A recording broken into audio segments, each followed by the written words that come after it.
This is the ACC on ESPN, and we're just about ready to kick off this football.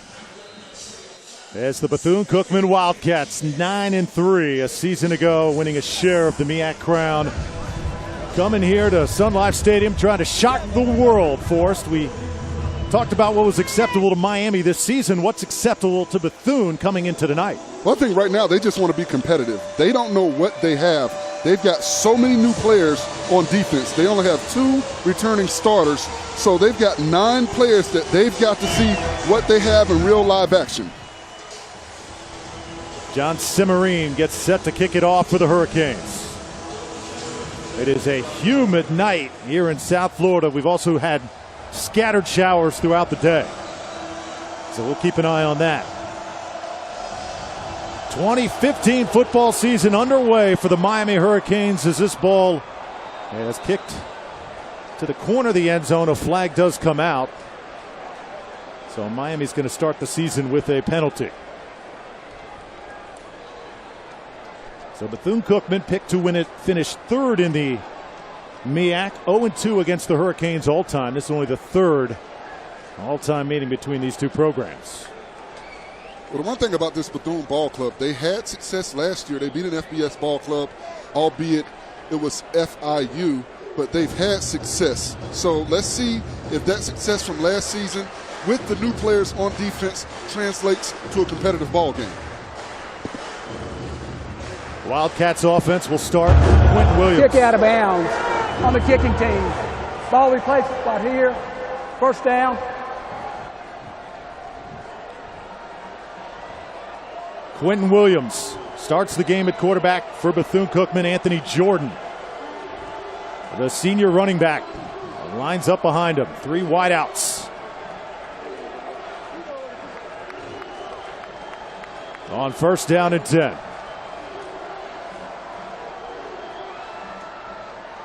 Williams on the keeper, and Quentin Williams gets a couple yards up to the 37-yard line. Quentin Williams, Force, we had a chance to watch him play a season ago in a loss to UCF, a former Mr. Football in the state of Florida. A little bit inconsistent in his Bethune career, hoping to have a big senior season. This is where it starts tonight. He's looking for his receiver, and it was intended for Jontavis Carter, the Miami transfer. Incomplete, and now 3rd down. Well, when you look at that play, he had pressure in his face, and that's what he has to face all night. Quentin Williams is a very good game manager. He understands the concepts of the read option.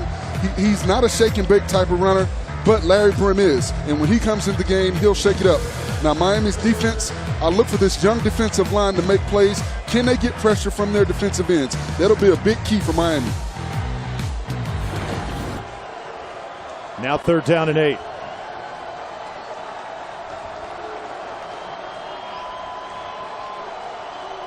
Hurricanes coming with the pressure. Williams tries to get out of the pocket, and he'll eat it at the 24-yard line. And that's number 29, Corn Elder, the nickelback who was coming. And that's what I expect Miami to do all night long. Bring pressure. Do not allow Quentin Williams to set his feet. You want to keep players in his face at all times. The offensive line has to do a better job, but Quentin Williams also has to be able to make a hot read. When he sees the pressure step up, he needs to get rid of the football. Jonathan Cagle back to punt it away. So the first Bethune-Cookman drive loses 10 yards. Braxton Berrios to receive it for the Hurricanes. This is a booming kick. Berrios has to drift back. He fields it at the 25. Makes a couple moves, gets near the 30-yard line, and that's where the Hurricanes will start. Led by Brad Kaya, sophomore quarterback, nearly 3,200 yards passing a season ago, 26 touchdowns. His passing efficiency, 145 for a freshman. That's off the charts. Well, what I like about him, he was a young kid, 18, 19 years old with 20, 21, 22-year-olds last year, and he did not blink an eye. He stepped up to the plate and played big in the biggest ball games. Hands this one off. Joe Yearby starts it off for the Hurricanes, and it's up to the 30. Picked up maybe a yard. You take a look at the impact players. With Brad Kaya this season, what I want to see from him is to make more anticipatory throws, the maturation process. And Trevor Darling, the left tackle, he shifts from the right side to the left side. I love the way he gets to second-level defenders and covers up linebackers. And for Bethune, Marcus Drayton, he's a headhunter at the safety position. He has to make plays. Second down and long, over the middle and overthrown as he was looking for Yearby, the running back. And it'll be third down coming up. So Joe Yearby, the sophomore running back, is going to be one of the guys that's going to try and replace the production that Duke Johnson had a year ago. We're going to see two main running backs tonight from Miami, Joe Yearby and then Mark Walton, the true freshman, who they are really, really excited about. It's third down and long.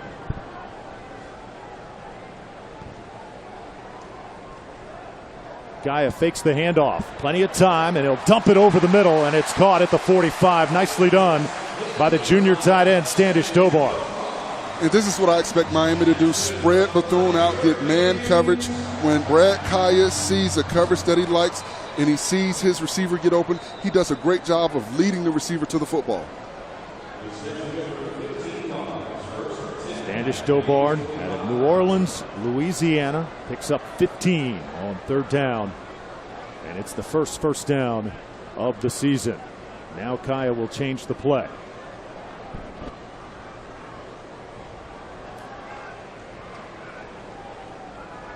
Throw it to his left and get it to his receiver, Rashawn Scott, who missed most of last season with a shoulder injury.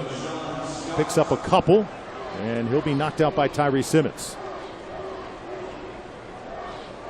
So Miami, this offense without Duke Johnson, Philip Dorsett, who was a first-round draft pick, and then Clive Walford, who's now playing for the Raiders in the NFL. So Johnson, Dorsett, and Walford. Who was going to step up this season for this Miami offense? Kaya tosses over the middle, got his man again up to the 40. And it's another first down. Stacy Coley's first catch of 2015. And that's a great job by the offensive line. They gave him a pocket to throw the football. If you watch the tackles, they do a great job of keeping the width of the pocket, and the guards in the center are being stout at the point of attack and not allowing Brad Kaya to have any pressure in his face. Hurricanes on the move. Kaya looking crisp now in his last three throws. Brad Kaya threw for over 300 yards 3 times a season ago. This one stays on the ground. It's Yearby again, and Joseph Yearby gets a couple tough yards inside the 40-yard line. He's bulked up for us in the offseason. That frame right now, 202 pounds. He used to be more of a scat back. Not the case this year. Well, I think he knows he's going to get the bulk of the carries this year, especially with Gus Edwards out. He's the only returning running back that has time and that's played. So I think he understands that he has to be able to take the pounding. Highly touted coming out of Miami Central. Had an outstanding camp over the past month. Now second down. Kyle will keep it on the ground again, and it's Yearby, shake and bake, up to the 31-yard line. And what Miami did on that play, they went 4 wides. They spread Bethune out, and they ran the draw play to Yearby. And when you let Yearby get the ball in space, you allow him to make plays. I look for that all night. I look for Miami to get their playmakers the ball in space and allow them to make plays. Now third down, little less than 1. And some options for this Miami offense. Kaya tosses again, and this is a nice play made near the sideline. Stacy Coley had no chance as he was taken out. James Darby got there really quick. And Herb Waters has to do a better job of picking up Darby. You can't allow him to have a free shot on Coley. And Stacy Coley took a bit of a shot that time as he comes off the field slowly. Now fourth down, and the Hurricanes will go for it. Forrest, do you like this call? Yes, I do. I mean, you've got to develop your ball club, and I think they're deep in Bethune's territory. We saw their defense do a very good job of shutting Bethune's offense down. I like them going forward on this play. Barrios in motion. Kaya, another swing pass. Yearby makes the move, and he's inside the 30 for a first down. And you see the elusiveness of Yearby on that play. He was stopped short of the first down, but he was able to sidestep the would-be tackler and get north and south and get up the field. That is why he's a special player. You see the juke, and you see him get past the sticks. Great play by Yearby. Those are the types of plays this Miami coaching staff wants to see out of Yearby, as Brad Kaya now 5 of 6 passing for 35 yards. Here he is again. Plenty of time. Lofts it towards the end zone.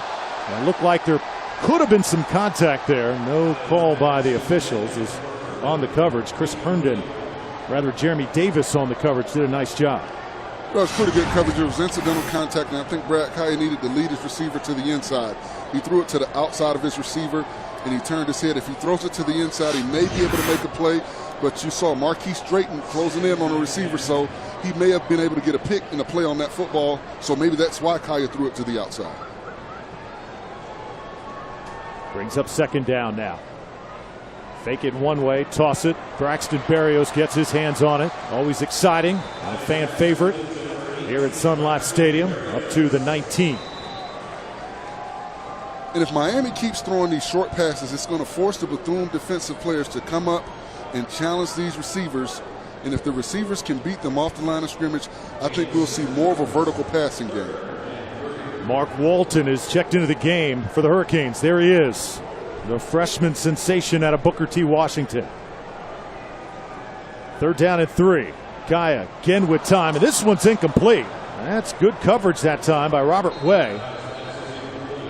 And perhaps an injury on the field as Berrios may have come down wrong. And that was a bad throw by Kaya. He threw it behind his receiver. He tried to react and turn, and unfortunately may have twisted his ankle. So hopefully Berrios is okay. We'll check on him and take a break. 4th down and 3 when we come back.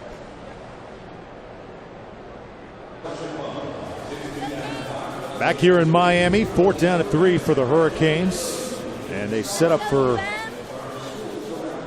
what looks to be a 36-yard field goal. Michael Badgley, the sophomore kicker, to do the honors.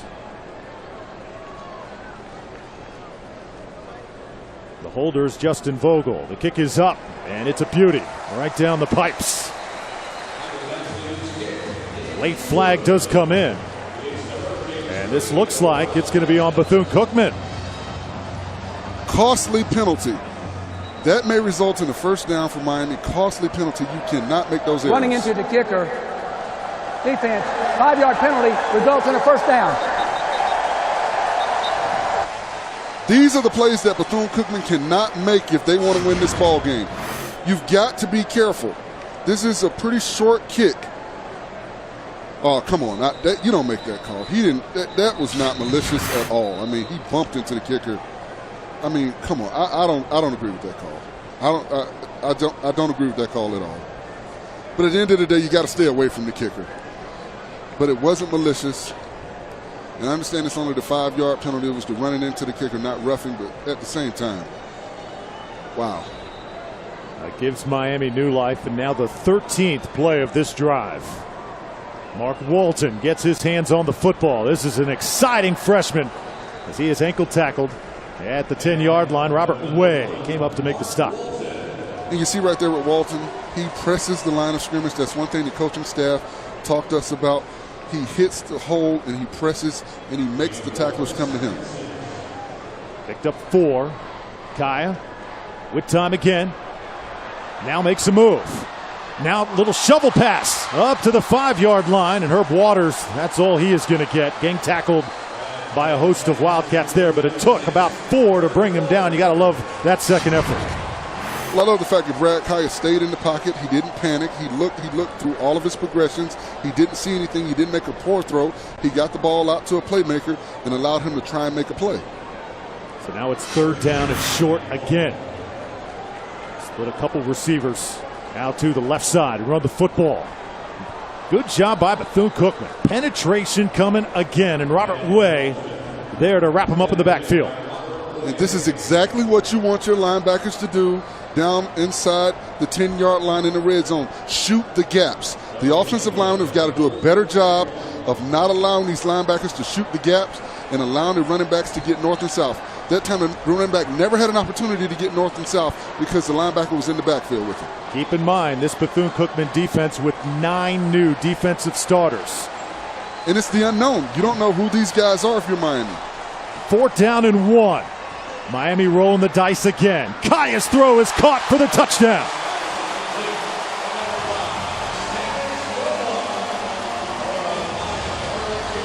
Standish Dobard found a seam in the defense, and it's good for 6. And Dobard may have gotten away with a slight push on Tyree Simmons, but a great job by Kaya finding his receiver sitting down in the middle of that zone and getting the ball to him.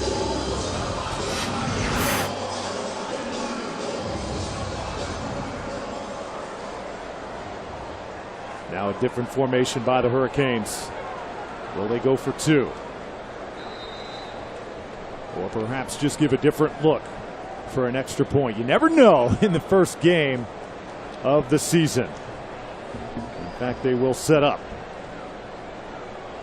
for a Michael Badgley point after. Badgley has been impressive during the preseason, hit a 55-yarder into the wind earlier this week during practice, and he makes it a 7-0 game. 16 plays, 70 yards. Miami on the board here at home.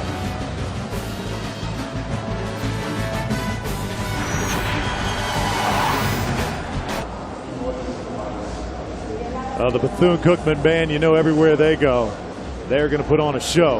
But right now, Miami doing it on the field. 7-0 Hurricanes. Dobard, the touchdown grab from Brad Kaya. And what made it possible, the penalty on the Bethune-Cookman defense on the field goal try, gave Miami new life. Now Cimarine is on the field for the Hurricanes. Marquise Drayton will return it for Bethune-Cookman. And if you're Bethune-Cookman, you've got to establish the running game on this drive. It'll be Drayton from the 4. Shows some nice speed, gets it up near the 30-yard line. That's where the Wildcats will start. That's a 25-yard return, and there's Braxton Berrios. He went out during that first drive. Looked like he came down wrong, awkwardly on the knee, and right now it does not look like he is going to be back tonight. Well, we hope it's not a serious injury. He reached back to try and get a ball that was thrown to him, and he may have twisted his knee down on the turf. We know it was raining earlier today, so it may be some slippery turf out there. We hope it's not a very serious injury. Quentin Williams, second drive for Bethune-Cookman. See if the Wildcats can get something going offensively. This is a unit that returns the bulk of their starters from a year ago. There's a short run. Has taken it up for a couple. Anthony Jordan, and he was tackled by Trent Harris, a sophomore defensive lineman. Miami defense ranked 14th a season ago. And Bethune is going with the fast-paced offense. I'd like to see them do some misdirection. I'd like to see them do some draw plays, because Miami's bringing a lot of pressure, and you have to use Miami's speed on defense against them to try and get positive yards. Not much here. Big number 47, Ufumba Kamalu, redshirt senior defensive end. I'll tell you what, this Miami front, these guys are big. Well, they're monsters out there. They average 6'3½", 308 pounds against the Bethune offensive line that's only 6'3½", but 282 pounds. So they've got a 26-pound differential on average across the defensive line of scrimmage, and you usually see that on the offensive side of the football. These guys are monsters, and they can get north and south and get up the field fast. That's why I think Bethune needs to do some misdirection and do some draw plays. Use their speed and their aggressiveness against them. Wildcats need 7. Williams out of the shotgun. Rifles it, and it's caught. 44-yard line. Coming out of there is JaVale Davis, and it's a first down for Bethune. And what was great about that play is Miami rushed 4 pass rushers, and Bethune was able to block them, give Williams enough time to step into that throw and get it down the field. Great job by the offensive line by Bethune-Cookman. That was a 10-yard pickup. Quentin Williams can spin it. Led Jefferson High School to a state title his senior year. Jefferson, the same high school that produced the Caldwell brothers, who went to Florida. A couple baseball stars as well, Luis Gonzalez and Tino Martinez. As Williams will take it up, won't gain much, tried to get along that left side. And he was tackled for us by his high school teammate, Tyreek McCord, number 17, also played for Jefferson High School out of that Tampa area. So McCord on Williams tonight. You know these two guys are loving this. Well, it was a great job by McCord. He didn't get fooled by the ball faking on the inside, and he played leverage. He played to the outside, made Williams cut it up, and then he was able to get hands on it. That's what you want to do. You want to make the ball carrier cut it back inside to where the pursuit is coming from.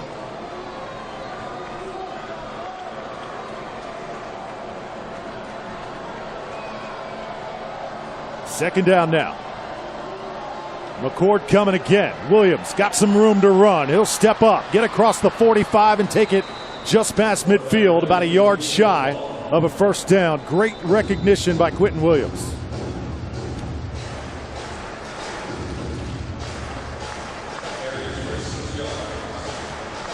They're going to mark it right at midfield. So that's actually going to be about 3 yards shy of first down yardage. But if you're Bethune, this could be 4-down territory here. Miami's set up perfectly for a screen pass right now. They're going to bring pressure. I expect them to bring one of their linebackers to put pressure on Williams and not allow him to have time.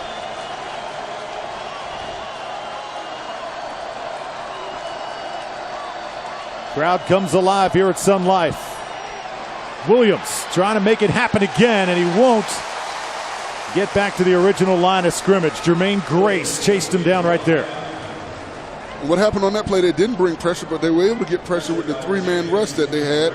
Everyone was covered up. Williams did a good job of not trying to force the football.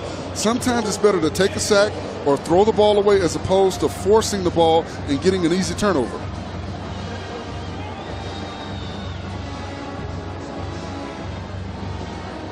So Bethune-Cookman will punt the football away after the loss on the play. Jonathan Cable on the field. Ryan Mays returning it for Miami. This is a high kick. Fair catch called for and made right at the 17-yard line. And a diving fair catch it was. 7-0 Miami football when we come back.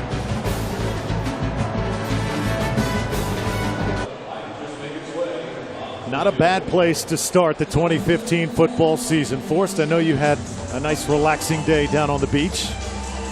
It was relaxing. It's just a little bit too muggy for me. I'm a big guy. Big guys don't like the hot weather. We like it a little bit cold. I'm more of a polar bear type. South Florida, no place like it for sure. First down and 10, Hurricanes from the 17. Joe Yearby is the running back. Gaia will test it downfield, and he overthrows his man as Rashawn Scott couldn't get near the football. Second down. Well, the defensive back did a good job of not letting Rashawn Scott get a clear break off the line of scrimmage, and that's what you have to do. When you've got a superior athlete across the line of scrimmage from you, you have to do the little things. Bumping them off the line, not giving them a free release. Miami receivers that are back this year from last year: Malcolm Lewis, Braxton Berrios, Herb Waters, and Stacy Coley. None of them had over 300 yards receiving. So someone's got to step up their game this season. That's swung out for a short gain to Yearby, and it'll be third down and long. And Robert Wade did a good job of slowing Yearby down and allowing the pursuit to get there. Bethune has done a pretty good job defensively. They're not allowing Miami to do the things that they want to do. They're getting the ball to their athletes out in space, but Bethune is doing a very good job with their pursuit. And once again, it goes back to the unknown. This Miami ball club, in preparation for Bethune-Cookman, had 9 new guys on a defense that they've never seen to prepare for. See if the Wildcats defense can get off the field here. Gaia tried to thread the needle that time, and luckily was not intercepted. That was a tough throw to make. Malcolm Lewis, the intended target, and it's fourth down. Dangerous, dangerous throw. He threw it into triple coverage. And, you've got to look at this Bethune ball club if you're their coaching staff and feel really good about what they've done so far. Terry Sims, their head coach, told us that they were coming in here to win this ball game and they were going to compete and play hard. And so far, they've done that. So Justin Vogel on the field for the Hurricanes. Frank Brown back to receive for Bethune. Here comes the rush. Barely got that one away. It's now Brown waves the fair catch signal at the 41-yard line.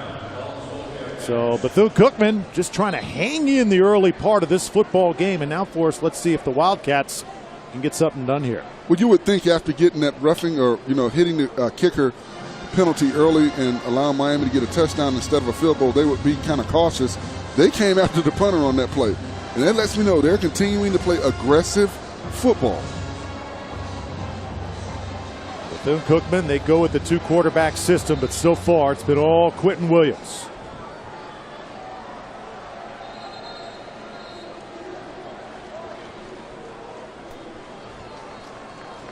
This play is going to be blown dead.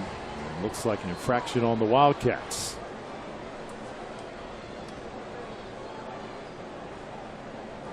False start.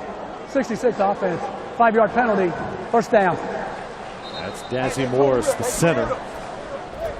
Second penalty on Bethune. Michael Jones checks into the game at running back.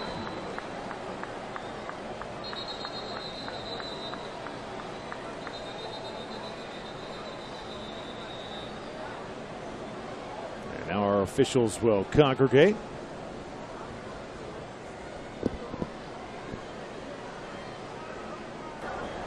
Please set the game clock to 1:25. Thank you.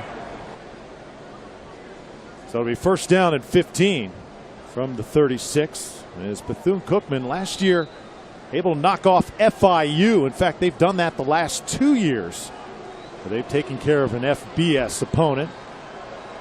This certainly a much stiffer challenge here tonight. Williams fakes it one way, now tosses sideline. Got a man out there, and the jump ball is incomplete. John Tavis Carter was in a battle, but Corn Elder had great position. Well, Carter did a good job of high pointing the football, but Corn Elder did a better job of getting his hand in there and breaking it up. If you watch on this play, he high points it, but you see Corn Elder get in between him and the football and break up that pass. Elder, one of those guys who always seems to be in the right spot. Williams now 1 of 3 passing for Wildcats.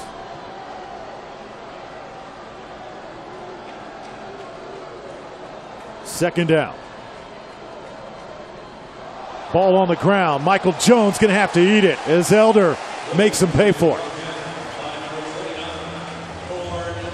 And Quentin Williams got caught looking at the potential rush and the potential pressure and didn't keep his eye on the football. Certain miscommunications like that. What's the song by the Isley Brothers, Footsteps in the Dark? Quentin Williams saw footsteps and he didn't pay attention to the football. You got to get the football first. He's going to be seeing major footsteps here on 3rd down and 20. 4 wideouts in the game for Bethune. Wildcats just trying to get some of that yardage back. Williams steps up again. He's got a lane and he puts his head down at the 45. And a nice stick made right there by Jermaine Grace. Dion Bush also there to help out. And again, not a bad play for Quentin Williams, but Forrest, he took a hit. Well, that was a courageous play by Williams at the end of that play. I think, Coach Sims would want him to slide. You don't want your quarterback putting his head down and going in there because you can get hurt, you can get a concussion, and he doesn't look he looks kind of shaky right now. So let's keep an eye on Quentin Williams. Right here, when you see the pressure coming up, you see you're not going to get the first down, slide. He got hit directly in the helmet, and that could have been a helmet-to-helmet penalty on Dion Bush.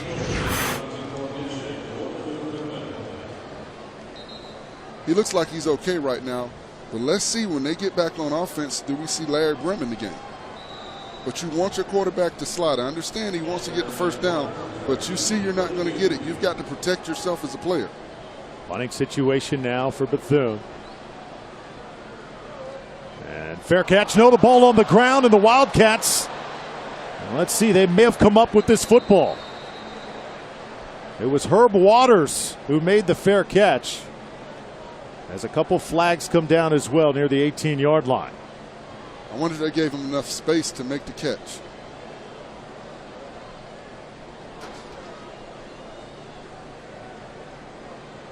It looks like Waters came out of there with the football.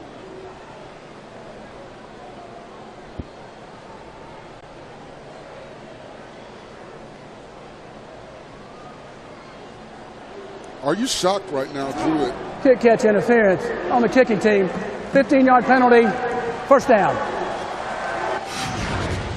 You see right here, they didn't give him enough space. When he calls for a fair catch, you have to give him space. I think he had enough space. It's one of those iffy calls. You can make the call or you can't make the call. But are you surprised right now of this score? We're getting close to the end of the first quarter, and Miami hasn't really been able to move the ball consistently against this Bethune defense. Second penalty on special teams for Bethune. They've got 3 penalties tonight for 25 yards.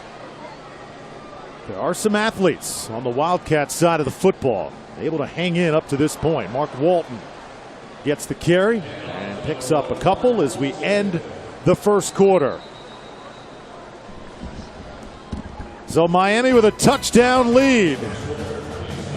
The ACC on ESPN. More from Miami right after this.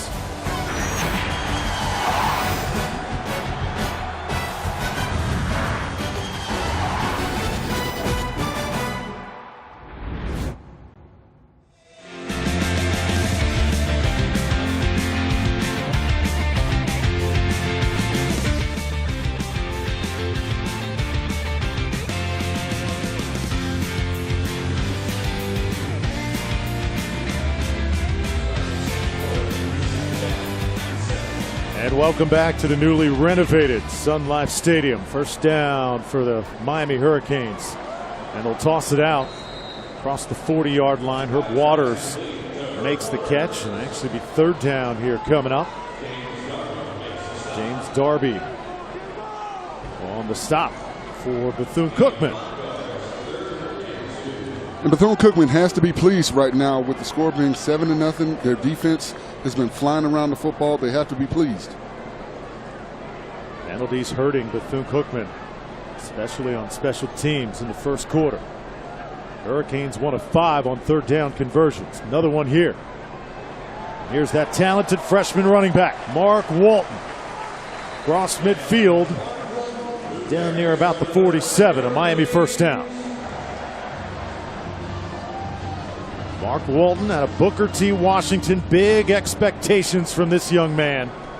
An outstanding finisher, said by offensive coordinator James Coley.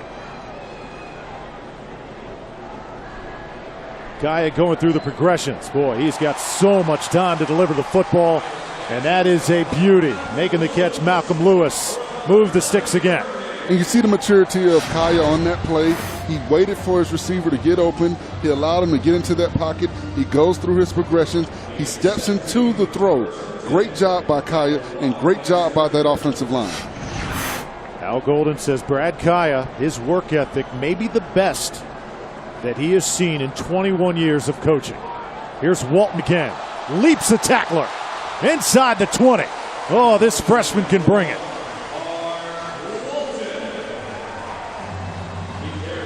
And that play was made by the center, Nick Linder. He snapped the ball and was able to get around and lead on the pull. Great job of sealing, not allowing the linebacker to get over to Walton and allowing Walton to get to the outside. 5 carries now, 36 yards for Walton. Now inside the 10. I remember Forrest, not 3 years ago.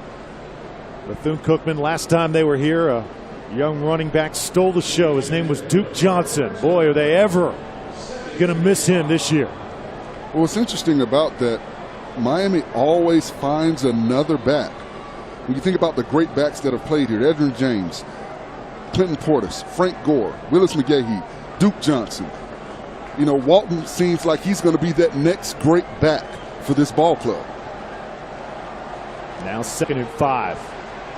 Kyle with all kinds of time, and this one's incomplete. Herb Waters the intended target, and it was broken up. Donald Smith was right there.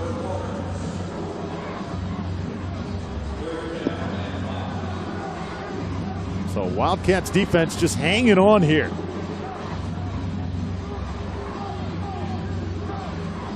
Let's see if they can bend but not break on this drive. There's Miami's 3rd down conversions tonight. This is a big play. Yearby back in the game. The lofted corner of the end zone for the jump ball, and it's incomplete. That's great coverage by Elliott Miller. David Njoku tall enough to toss him a jump ball, but he couldn't come down with it. And what he did a good job of on that play is not interfering. He waited till the ball got there to make a play on the receiver. Watch. When the ball gets there, he jumps up and tries to make a play. Often you see defenders get nervous and pull and tug on a receiver when they're in that position. He did a great job. 25-yard field goal for Badgley. And gets a good piece of this one. Boy, the ball exploding off his foot tonight. So 10-0 is your score. Miami out here in the first half at Sun Life Stadium.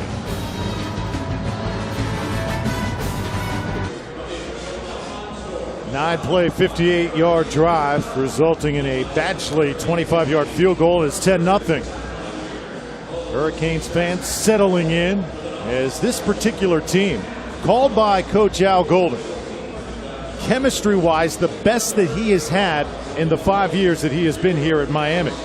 Says that as soon as they got together for us on January 12th, everybody made the commitment, and he says there's more leaders on this team by far than any team he's ever had. Interesting point Coach Golden made during the week. Here's the return by Drayton, and he takes it up to the 17-yard line. Coach Golden talked about those guys getting together in the offseason. You know, he can't keep them out of the facility. They do activities together. They even brought in more activities for them to participate in the facility. So you like that camaraderie, and you need that if you're going to build a winning organization. I think he hinted also that last year's team didn't always have that leadership, especially in key moments. Games against Florida State, games against South Carolina, when it mattered most. The guys he needed to step up, not just on the field, but vocally take control of the team, weren't able to do so. Quarterback change for Bethune-Cookman. Larry Brim, the redshirt sophomore, sees his first action. He goes play action, got pressure on his back, tosses towards the sideline, and it is caught. 33-yard line, Jamie Wilson moves the chains. And you see the athletic ability of Larry Brim. Artie Burns was coming with pressure, but Larry Brim, with his athletic ability, was able to run away from him, get outside the pocket, and get the ball down the field. There's one word that sums up this guy. It is spark.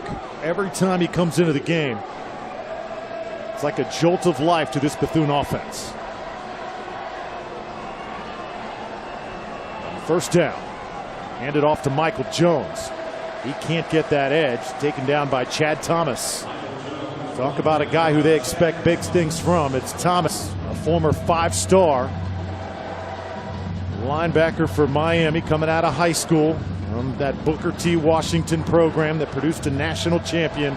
They expect number 9 to have a breakout year. Well, he's a long kid. He's 6'5", and with those long arms, he's able to keep the offensive lineman off of him and make plays. Only 8 yards rushing thus far for Bethune-Cookman. Brim again goes to the other side, and this is caught. So second catch by Jamie Wilson, and it's a short pickup. And Bethune has seemed to found something that works. They're sprinting the quarterback outside the pocket, which is allowing him to get more time to throw the football. But you saw Miami just do a mass substitution. They talked about having more depth on that defensive front. Let's see if they can get pressure on Brim. Third down and long. 1 of 4 for Bethune tonight. Any play you would dial up here, Forrest, if you're the Wildcats? Well, I want to get Brim on the outside of the pocket to the wide side of the field. Allow his receivers to get down the field. They're going 3 wides. If they can get those guys down the field with Brim's athletic ability, he may be able to scramble for the first down.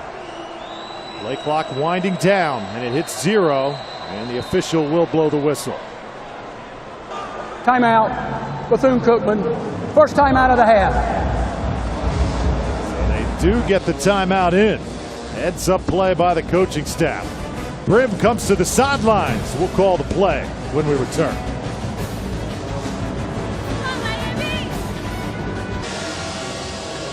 Oh, how about that Bethune-Cookman band? They are something else for us.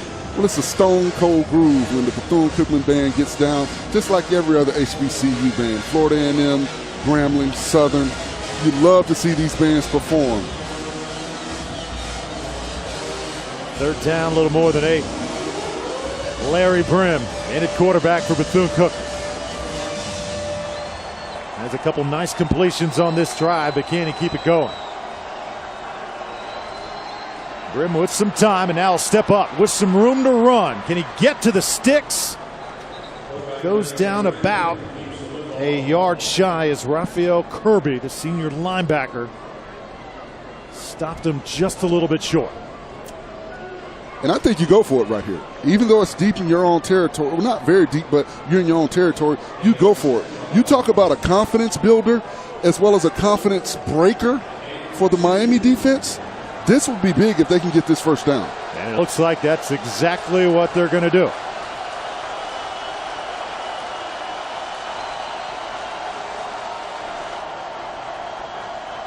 Now they'll change the play. 5 seconds on the play clock. Got to get it off here. And now timeout called again. Timeout. Bethune-Cookman. Second charge timeout of the half. 30-second timeout. Now keep in mind, this is the first game for both of these teams in Bethune. This is something they're going to have to learn moving forward. But if you waste the timeout, you have to go for it now. Because if you're going to kick the football, you take the 5-yard penalty and kick the football. I don't think that you take a timeout and you don't go for it at this point. And with Larry Brim, allow him to get outside the pocket. I think if you go for it, you allow him to get outside the pocket and make a play. Now they're going to kick the football. I don't like this. I think if you're going to take the timeout, go ahead and take the 5-yard penalty and kick the football. Well, there's Carl Franks, coach who's been around the block a few times. Last stop was at USF, also spent some time at Duke as well. Coach Franks talking it over with his quarterback, as now Bethune sends Jonathan Cagle back on the field.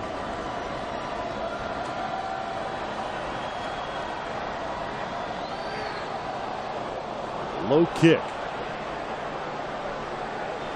And picked up at the 29, and there's some room to run. Corn Elder cutting to the inside, and he is going to score.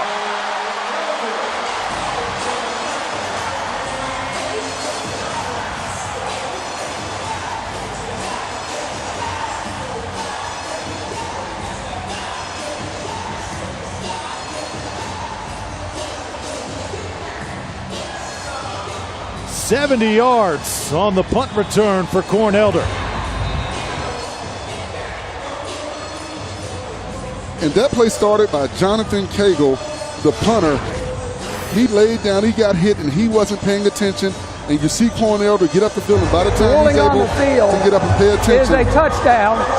Previous play is under further review. Corn Elder is in the end zone. I thought they were going to get the same penalty that Miami got on them earlier in the ball game, hitting the punter. Now let's see Elder. Let's see if he was able to stay in bounds.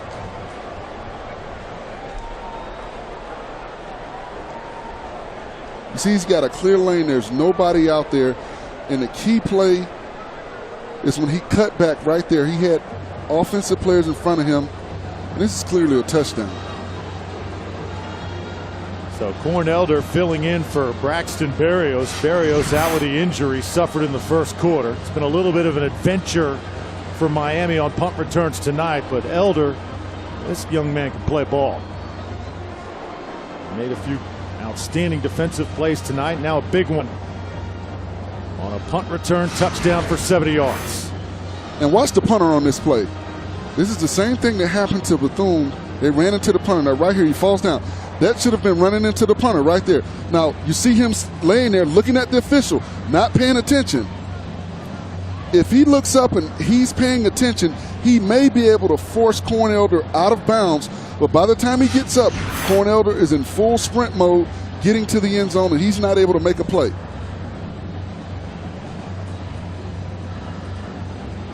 They're trying to find out right now exactly what they are reviewing on the field, because they can't review a play like that. He was clearly in bounds on the return. Not sure what the exact review is about. Let's take one more look at it.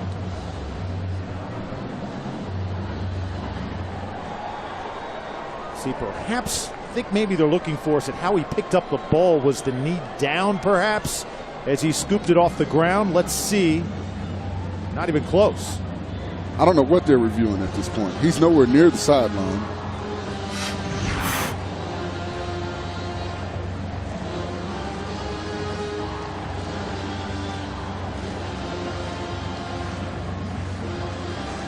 Well, this would make it a 16-0 game. Last time these two teams played in that 2012 game, Duke Johnson changed the complexion of the game with a big kickoff return. Now Cornelder with the big play. Let's take one more look at the punt.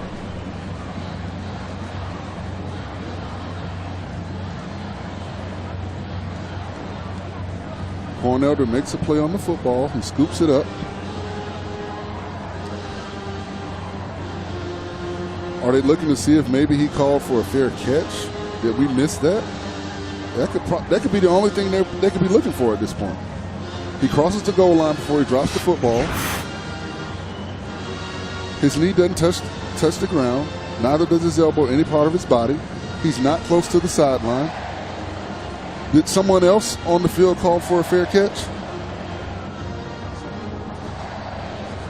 This Miami team, very young this season, only 12 seniors on the entire roster. And that could be something for us you just talked about. Could it be the fair catch signal top side of the screen? Was there a fair catch call? I don't believe there was. No, he was telling guys to get away from the football. When they do that, he's saying get away. Now Coach Golden comes over to have a word with our official.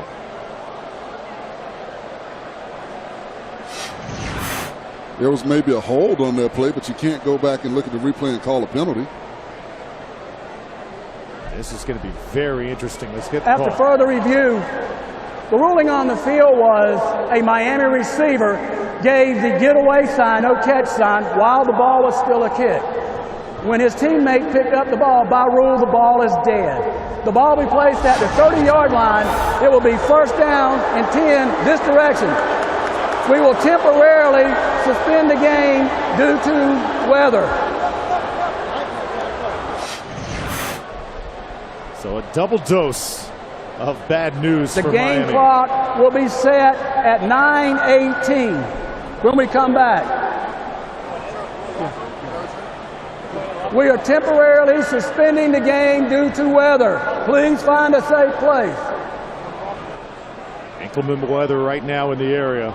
So the Hurricanes will head to the locker room. Wipe out a 70-yard punt return for Cornelder. Boy, that one is a shame. And you talk about a momentum killer. This happens, and now we've got a game delay. You've got a bunch of energy going on this Miami sideline. The fans, they got up and got into the ball game. Bethune was on a low, and now they take the points off the board, and the teams get to go into the locker room and game plan a little bit different now.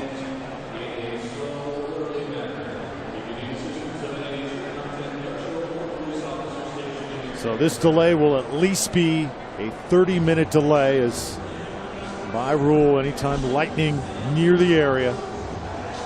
No real showers coming down right now, but we have had some severe thunderstorms hovering around the Miami area for the last few hours.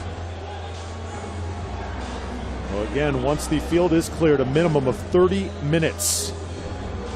A weather delay here at Sun Life Stadium. Over an hour weather delay. It looks like we are set to play football. This is what has gone on so far. Miami defense bringing the pressure on Bethune-Cookman quarterback Quentin Williams. Brad Kaya, touchdown pass to Standish Dobard, put the Hurricanes on the scoreboard. This was a 26-yard field goal by Michael Badgley.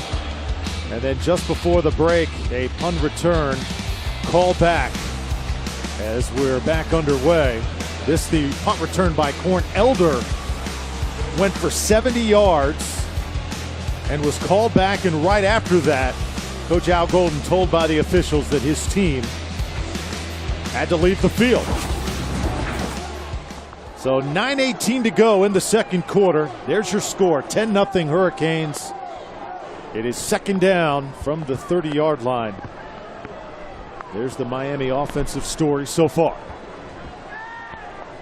Brad Kaya works out of the shotgun. He'll keep this one. I'll toss it out towards the sideline, and this is not going to get much. Malcolm Lewis made the catch, but he was knocked out of bounds as soon as he caught it. And you see right there, Malcolm Lewis did not have good footing, and that's going to be something that we have to watch for in the second half. We've had consistent rain since the weather delay, so the field conditions are very different than when the teams were out here earlier. Advantage any team? Well, I think the advantage is for Miami. They've got the bigger players.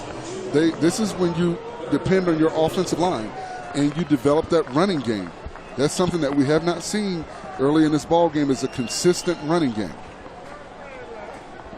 So third down and 10. Kaya wants to throw. Got his man open, but just right out of the fingertips of Rashawn Scott.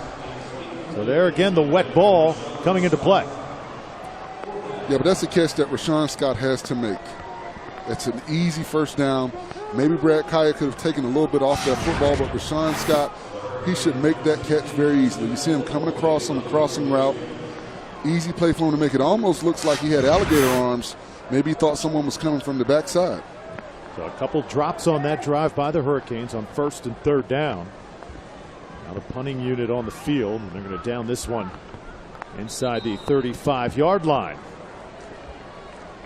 And before we went to break for the weather delay, we had a lot of questions about that punt that was called back. And we had the opportunity to talk to some officials about why that punt was called back, Drew.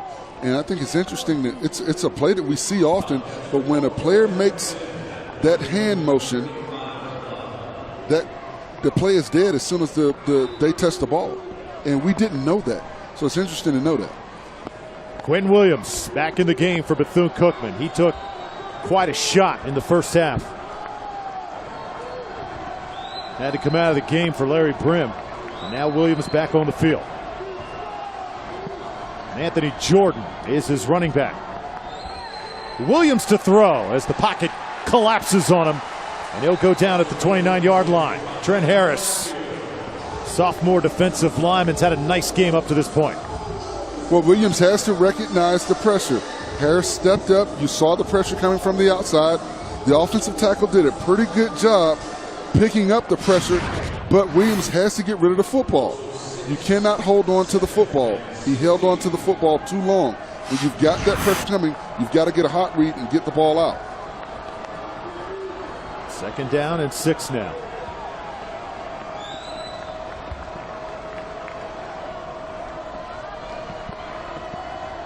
Rayshawn Nelson and Jaquan Loomis are the wide receivers. We'll keep this one on the ground, and Anthony Jordan takes it up near the 40-yard line. Anthony Jordan is the guy who must play well for Bethune-Cookman to hang in this football game. He is the catalyst of this Wildcats offense. Well, he's a bruiser-type runner, and if he gets into the open field, he can take it the distance. I look for them to get him the ball a little bit more, especially with the weather conditions that we see right now. So the Speedway offense now looking at 3rd and 7. Jordan's got 3 carries for 9 yards. The Miami defense is coming.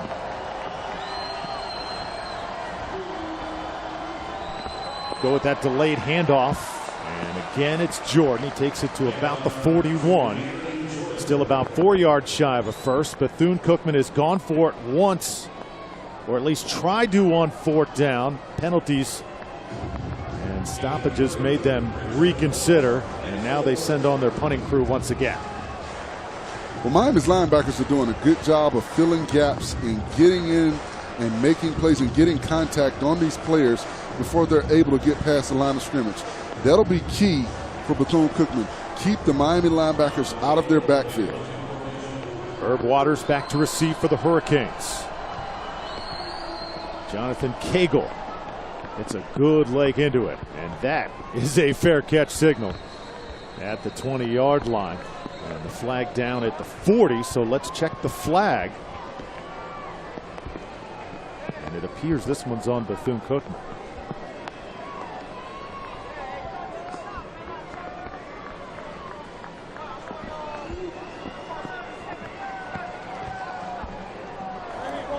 Illegal formation, 45 was off the line of scrimmage. The penalty will be on the ensuing play, first down. Head coach Terry Sims leading Bethune-Cookman tonight. Wildcats hanging in, trailing 10-0. 6 minutes to go, first half.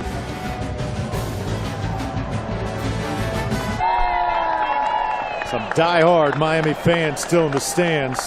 After an hour weather delay, 10-0, their team leads. It is pouring here at Sun Life Stadium and forced on the radar all night long since about 5 o'clock. I mean, this area has just been surrounded by torrential downpours. I'll tell you what, I applaud the Miami fans for staying around, hanging around to support their ball club, and that should bring some enthusiasm about what these guys are going to do out here on the football field. Here's the freshman Mark Walton. He has been electric so far in this game. Taking it up to the 39-yard line. Robert Wade knocked him out right there, and it will be a Miami first down. And you see Walton press the line of scrimmage. He doesn't wait. You see him, he gets to the second level, makes a move, and gets to the outside. You see the balance. All of the little intangibles that we talked about earlier about Mark Walton being one of those type of backs that can come in and carry the load for this UM ball club. His quarterback, Brad Kaya, was asked during the week, what do we expect to see from Mark Walton? He just smiled and said, you will see.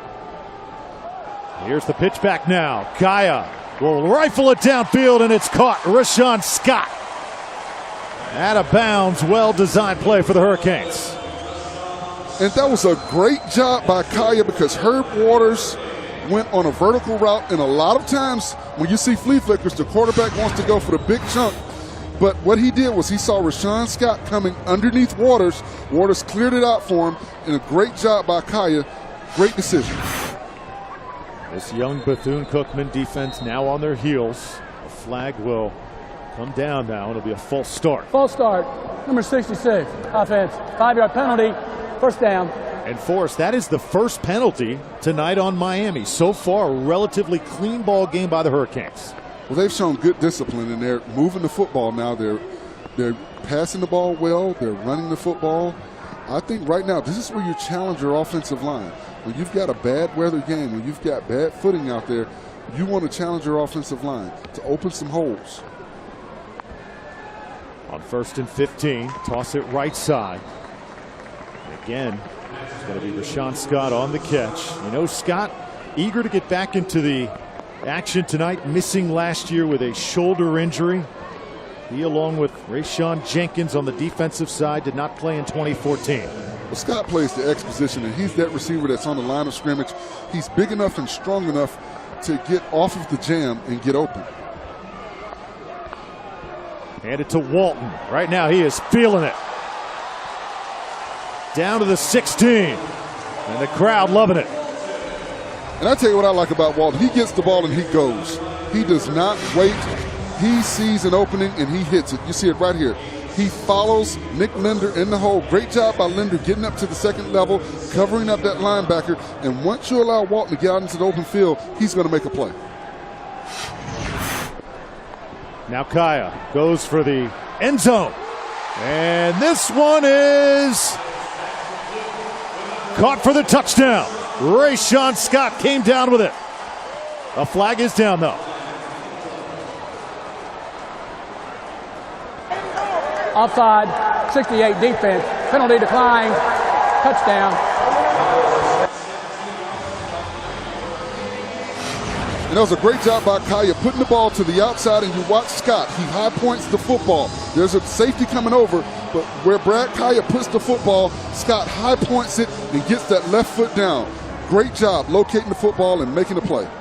That is a tough catch. Elliott Miller was right in his grill. Well, Scott with the good hands and the good ups makes the touchdown grab. Here's the point after from Badgley. Miami goes right down the field. Brad Kaya. It's Rashawn Scott. 17-0. Miami taking care of business here at home.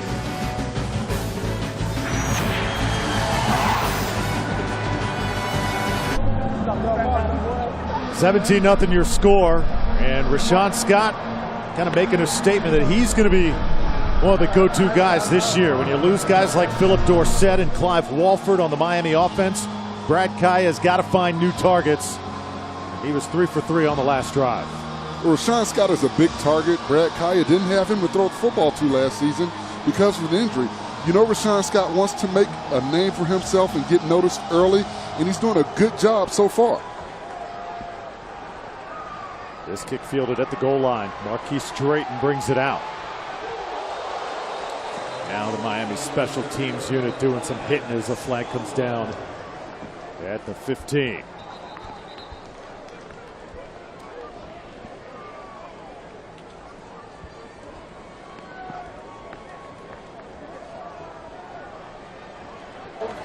During the return, illegal block in the back, number 44 of the receiving team, 10-yard penalty, first down. There's the production loss from a season to go. Duke Johnson now playing for the Cleveland Browns. What a player he was. Really went down as one of the all-time greats after 3 seasons.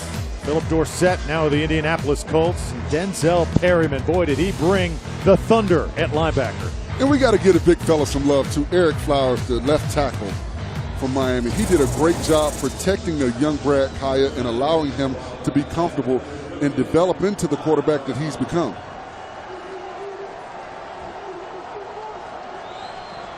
Quentin Williams out of the shotgun.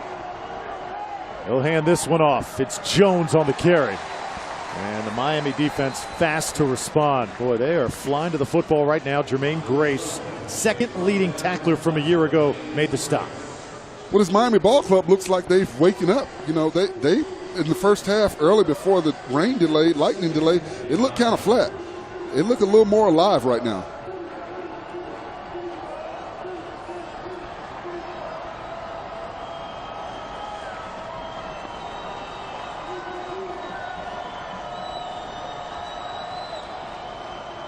Here comes the pressure again.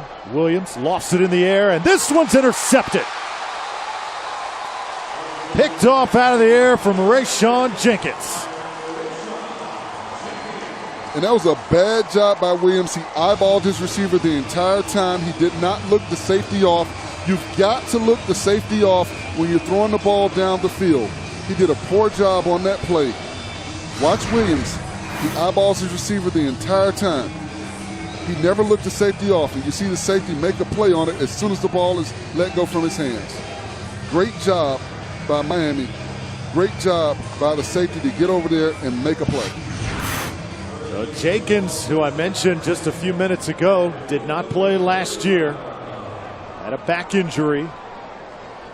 Makes a big play in his first game in nearly 2 years. So first down for the Hurricanes from the 35. Again, same guy as Rashawn Scott makes another grab. Tell you what, this Miami defense starting to really pick it up for us. The linebackers have done some shifting. Raphael Kirby takes the job that Perryman had last year moving to the inside. That's a big responsibility for him. Well, he's become more vocal, and what the coaches talked about is he practices every day like it's a game. Now the Canes put it on the ground, and this is Joe Yearby. Yearby across the goal line.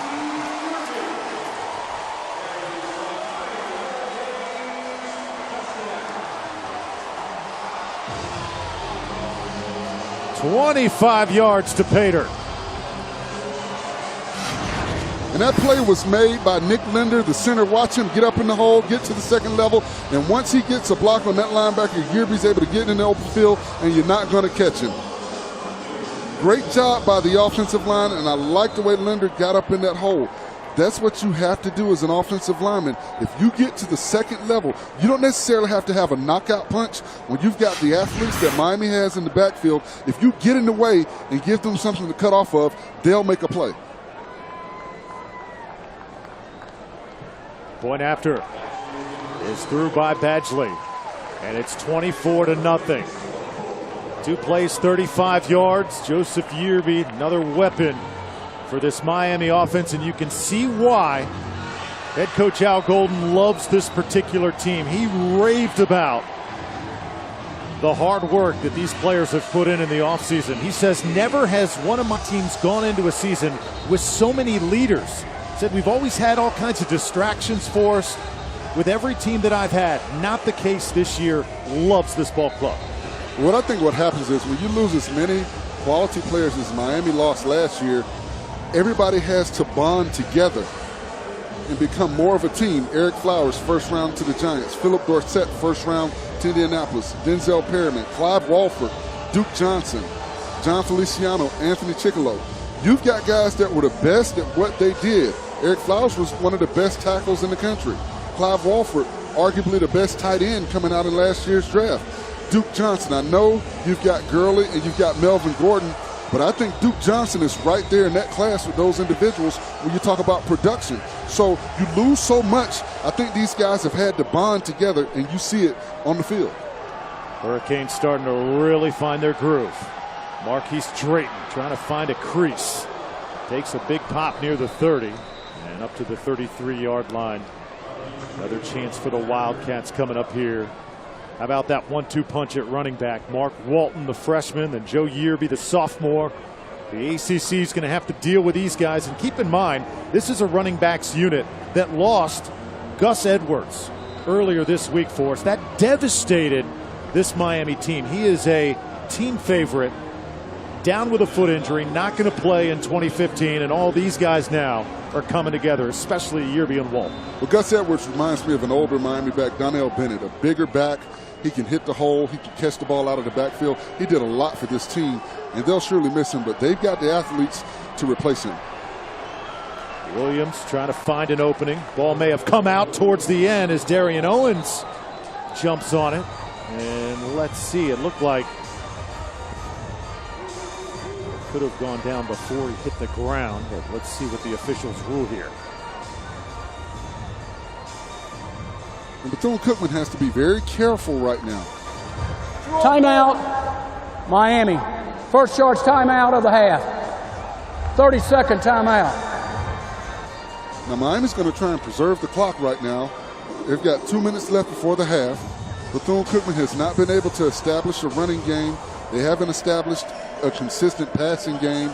I think you go back to Brim. I thought Brim had a little bit more success when they sprint him outside the pocket and allowed him to throw on the run, that allowed receivers to try and get open a little bit more.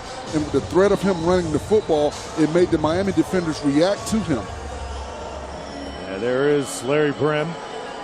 Bethune's offense should be tough to deal with for the rest of the MEAC this year. Players like Brim and Quentin Williams with Michael Jones and Anthony Jordan. Frank Brown has not really gotten into this game. Jamie Wilson had a couple catches early on, but haven't really seen the weapons on display for Bethune, partly because Miami is so fast tonight on opening night.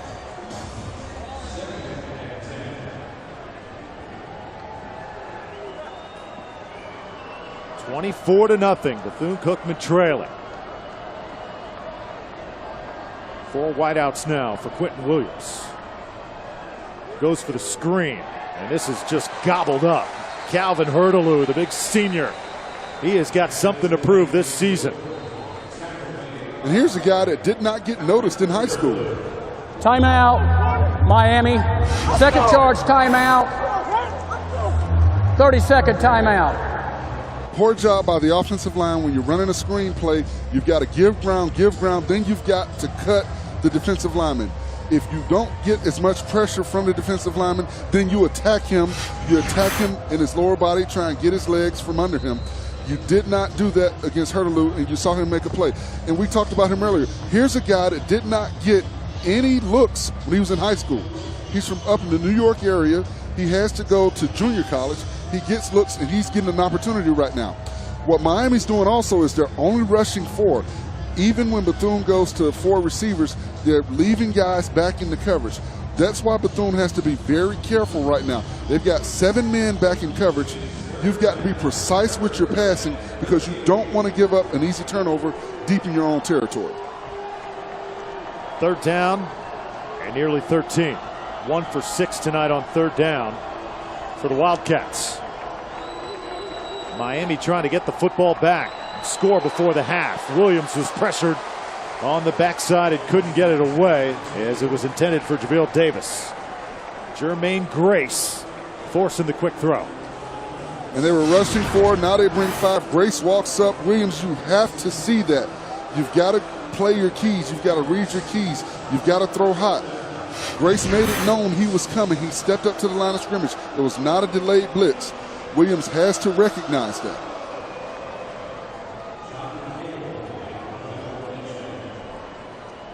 So let's see if Elder can get another chance.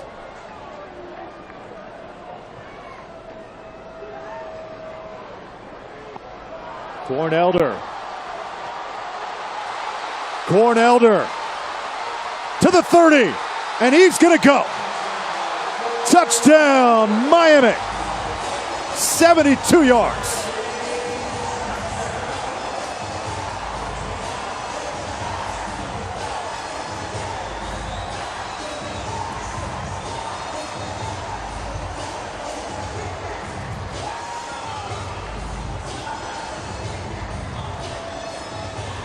So on the last punt return for a touchdown that was called back and left everybody scratching their heads, Corn Elder finally gets his due. Sideline warning against the University of Miami. This is their warning.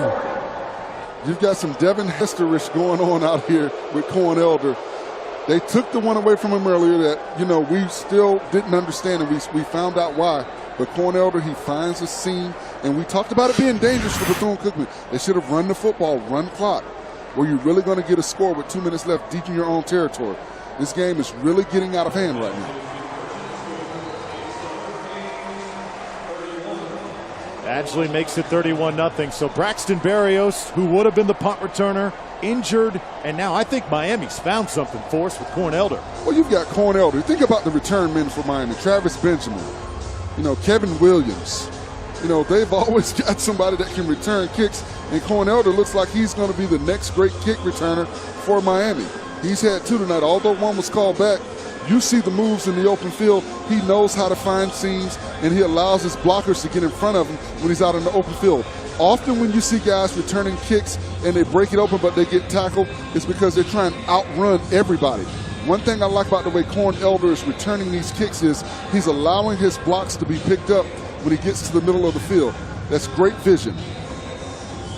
Keep in mind, this Miami team had no top 25 votes in the AP poll coming into tonight. This is a team that with only 6 wins a year ago, is not really on anybody's radar. Tonight, I know it is Bethune-Cookman, but still they wanted to make a statement. And what's most impressive for us is, you know, you think there'd be a little bit of a lull since they came out of the locker room. Man, they really kicked it into overdrive. Well, this team has pride. And I'm sure Coach Golden gave them a verbal spanking during that time where they were waiting for the weather delay, and you see what's happened. They've come out. They've got a lot more energy. They were flat during pregame warm-ups. They seemed a little bit more energized, and this team has pride. This is a traditional program. They win championships, and they want to get back to that. And this kick end over end sails out of the end zone. It'll be a touchback for Bethune. So we're still in the first half. Doesn't feel like it because we had over an hour delay, but 1:37 left to go in the half. Miami now has taken control of this football game. There was a point when Bethune-Cookman was sticking with the Hurricanes, but man, especially coming after the delay, the Hurricanes have just taken it to another level. One timeout apiece with 1:37 on the clock. Now Bethune-Cookman has to be very careful. If they decide to pass the football, it needs to be a short pass, something that they know they're going to complete, because you don't want to give Miami a free clock stoppage. They send Williams back on the field again.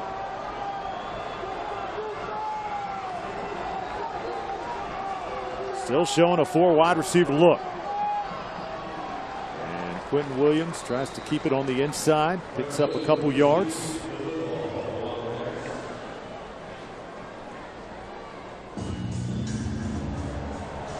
Big number 47, Ufamba Kamalu for the Hurricanes. In on that tackle. Miami defensive line, the deepest they have had under Golden.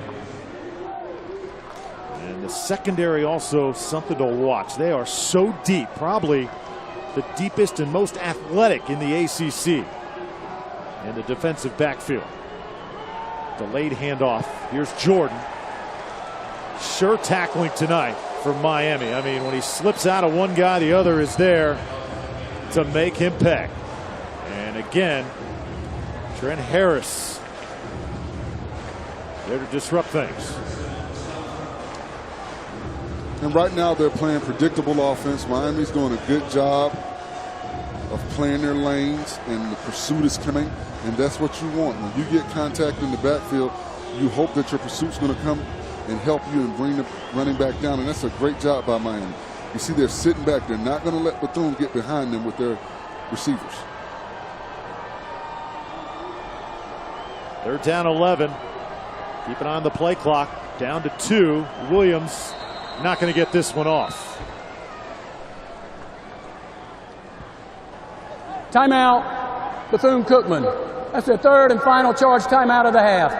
30-second timeout. Well, keep in mind, this is the head coaching debut for Terry Sims. This is now his team. He told us earlier this week the biggest adjustment of becoming the head coach of this team is the final decision always hinges on me. He was an assistant coach before that, 5 years with this program. Forrest, I think you can see still making adjustments.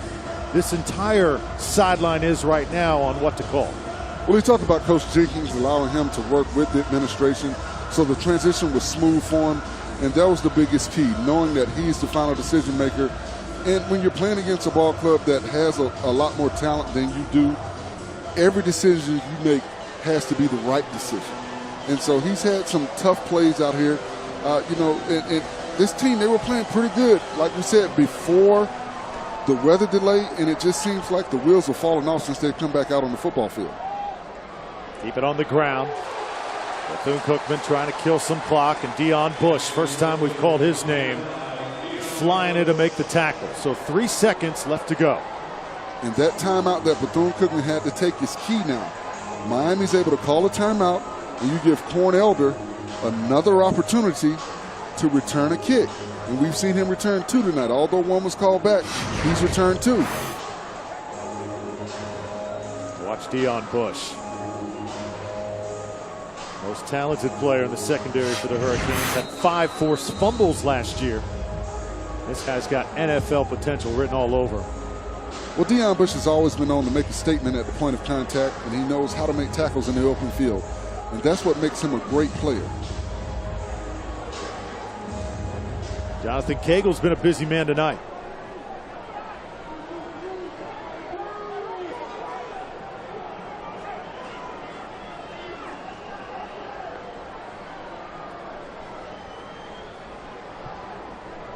Kicks it away, and Elder's going to have a shot at this. From the 45, makes a move. And tackled right there. This crowd would have exploded. Jocelyn Borgella made the tackle. And there's a player down at around the 46-yard line. So the first half is in the books. How about Corn Elder? Just awesome plays on defense. And then a couple punt returns for touchdowns. One called back.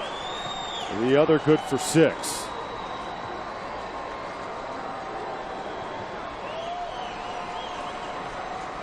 After an hour rain delay, Miami comes out. And they take care of business. 21 unanswered points. They lead 31-0 as head coach Al Golden joins us right now. And Coach, what's the biggest positive for you and your team coming out of the first half of play? Well, we're playing hard, and we had some adversity. Every time we play this group, man, they are a tough group. And they come after you, and they were jamming our fronts early on, and we just had some adversity. We're hanging in there now, making some plays. So that's probably the best thing so far. Well, Coach, you've talked about your depth on the defensive line. They've been able to get good pressure. Is that something that you look forward to coming into this ball game? Yeah, excited about it. You know, we got to just keep the hammer down, make sure we're that kind of team, set a high standard, and just stay after it here for the second half. We want to obviously get a lot of guys in the game. Coach, final question. Corn Elder, are you surprised the type of performance he's put in on special teams? I'm not. You know, Corn, you go back to his high school days, just a tremendous athlete out of Tennessee basketball, and great lateral quickness, doing a good job fielding the ball right now, and real pleased with his performance. Coach, thank you. Thanks, guys. All right, head coach Al Golden heading to the locker room. His Hurricanes leading 31-0. When we return, Capital One halftime report coming at you. You're watching ACC football on ESPN. Bethune band entertains at the half. Here's that pressure we're talking about. It's coming from all over. And then this call right here when Bethune did make a play.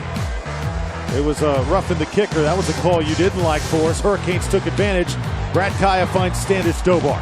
Standish Dobar may have gotten away with a little shove, but a great job by Kaya going through his progressions. Mark Walton, the freshman.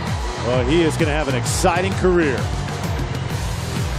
Then it was Rashawn Scott. This was an impressive catch. Great job fighting for the football. Then the defense starts to force some turnovers. The Williams throw is picked off by Rayshawn Jenkins near the sideline. Gives it back to Miami. And Jenkins did a great job reading Williams' eyes on that play. Then Joe Yearby. He's got some speed. And great job by the center, Nick Linder, to get up in the hole and lead Yearby to pay dirt. And how about Corn Elder? Usually the nickelback on defense. Been Johnny on the spot tonight, and on special teams, he's been awesome. Well, Corn Elder shows you a little bit of Devin Hester's running ability when he gets the ball in special teams, and that's one of the things that Miami wanted to develop. They're known for having great special teams, and that's something we hadn't seen in a while from Miami. Travis Benjamin, Kevin Williams, Devin Hester. Now you can add Corn Elder to that list. Well, shortened halftime has been a shortened performance for the Bethune-Cookman band. Forrest, they kind of got a raw deal here tonight. Yes, they did, but at the end of the day, you know, it's about the football players. I'm sure they'll have a post-game performance. People will hang around to see these guys, but they want to get these players back out on the football field. We knew it was going to be a short halftime, and you know, Miami's going to get their time on the field. Their band is their home crowd. You've got to give their band time to perform. And if you're just joining us, we were delayed just over an hour. Inclement weather in the area, and the rain is still coming down at Sun Life Stadium, although no lightning as of right now as the Wildcats retake the field, trailing 31-0. For the first quarter, they were hanging in with the Hurricanes, but then the bottom just fell out. And for Brad Kaya, how would you sum up his performance through one half of play? I think he played better coming out after the weather delay. And it's the first game of the season. You know, this is the first time you've seen an opponent, not your own players. And you want to play well the first game. There may have been some nerves, but I think you see the potential in Brad Kaya. He's doing a good job going through his progressions, and that's the maturation process that I talked about earlier. He is potentially a great quarterback, another one of the great quarterbacks in Miami's history of great quarterbacks. There you see Raphael Kirby, 56. Demetrius Jackson, the redshirt freshman, defensive lineman right there as well. So our officials now getting together. There is a possibility of perhaps, Forrest, a running clock at some point or shortening the quarters depending on what the coaches agree to. Spoke to an official here at Sun Life Stadium. There is no curfew. We could play as late as we want into the night. But it is up to the coaches on both sides whether they would agree to a shortened game. As well as the athletic directors. They have to agree to it as well. And with the score being 31-0, you wonder if that's something that, Coach Sims will consider at this point.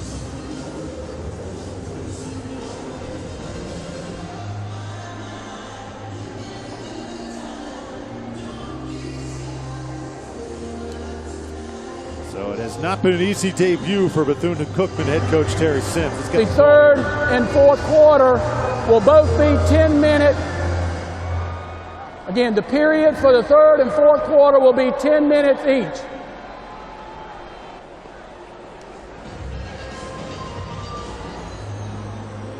Bit of a surprise there. I've never called a game for us where we had shortened quarters.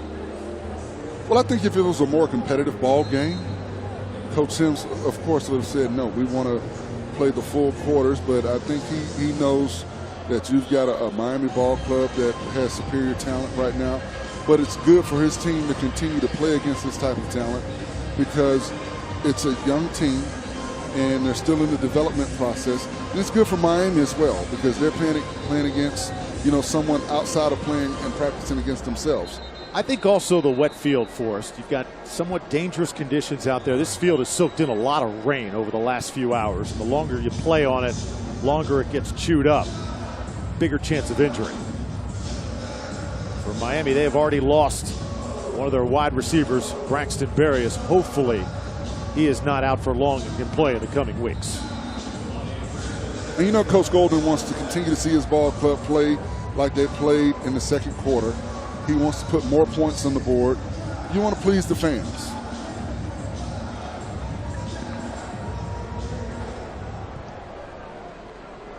Giovanni Francis gives this one a ride. It'll be fielded at the 1-yard line.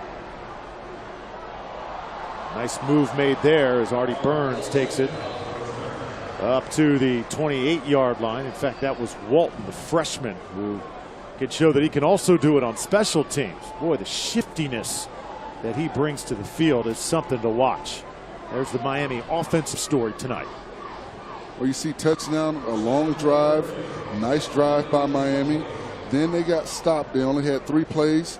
Then you get the field goal. Then they got stopped again. But after that, when they came back out, after the weather delay, you saw this Miami offense pick up. Now first down and 10 from the 27. Kai in the game, and the ball's knocked out. Bethune-Cookman able to get a turnover on the first offensive play of this second half. And that's what the Wildcats are looking for. It was Deontay Mayo who got in there first and forced the fumble.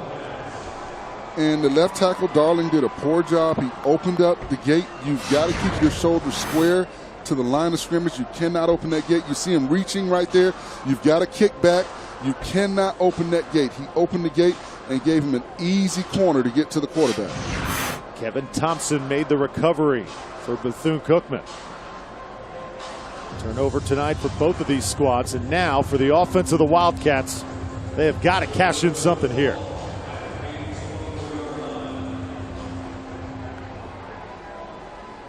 Larry Brim starts the second half at quarterback.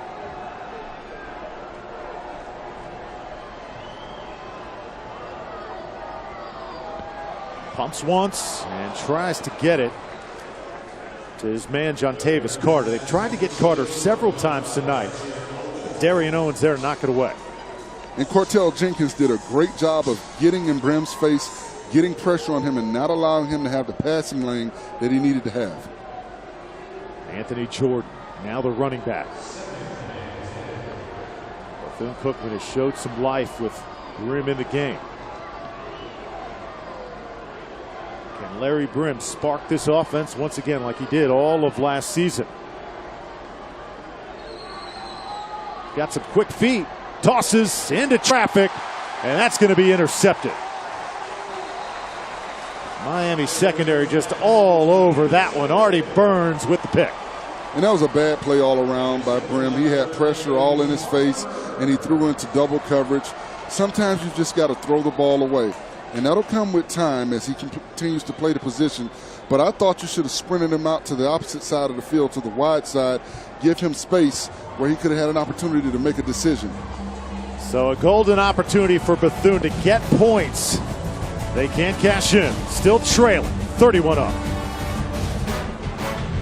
Back here in Miami, you're watching the ACC on ESPN. 31-0 your score. Fans still in the seats. Weather delay and all. And the rain still coming down here in South Florida. How about the new look at Sun Life Stadium as well? Brad Kaya embracing the moment, starting this 2015 campaign off right. First down and 10 now from the 13-yard line.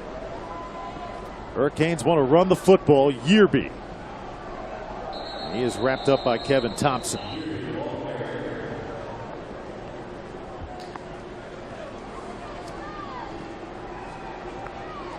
This Miami program, 79 scholarship players right now. 3 units are scrimmaging in practices. Coach Golden just thrilled with that. Last year at this time they were at about 69. They've had to deal with all kinds of obstacles like the loss of scholarships and getting through that probation period. They've weathered the storm of that probation, and you see them getting the numbers back. That allows them to get more practice time, and it allows them to rotate units. After a 4-yard pickup, now Kaya looks downfield. Gorgeous pass, and it's reeled in by Rashawn Scott. Across midfield, down at the 45-yard line. Biggest offensive play of the game for the Hurricanes. And great job by Kaya on the play fake. He did not rush that throw. He allowed Scott to break open, and he got the football to him where he could make a play after he got possession of it. 38 yards. And how about Rashawn Scott? He's the standout receiver in this ball game. Back to Yearby.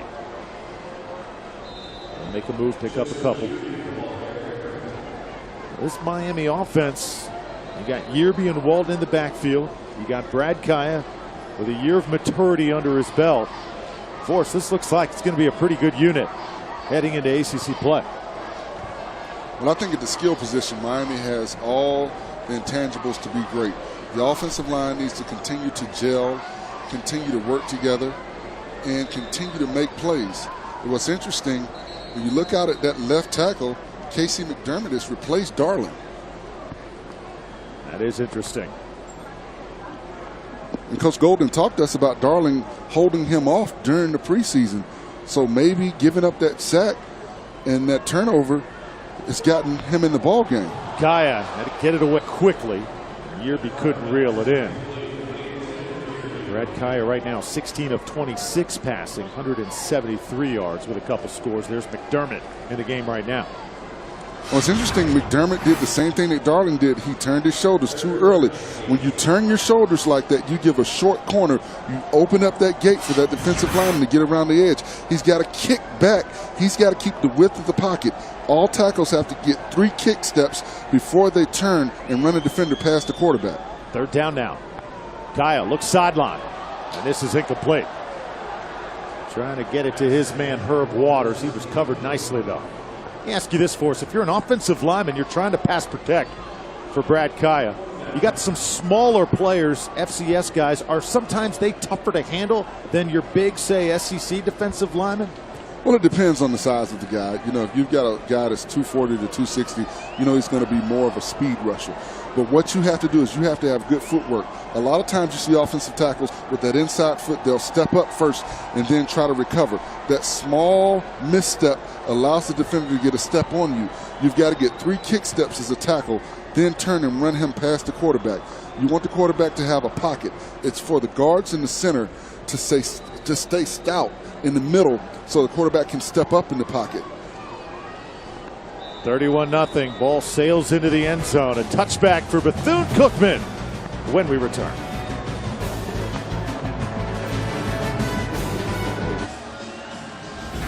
You're watching the AACC on ESPN. 31-0. Bethune-Cookman being shut out in the opener.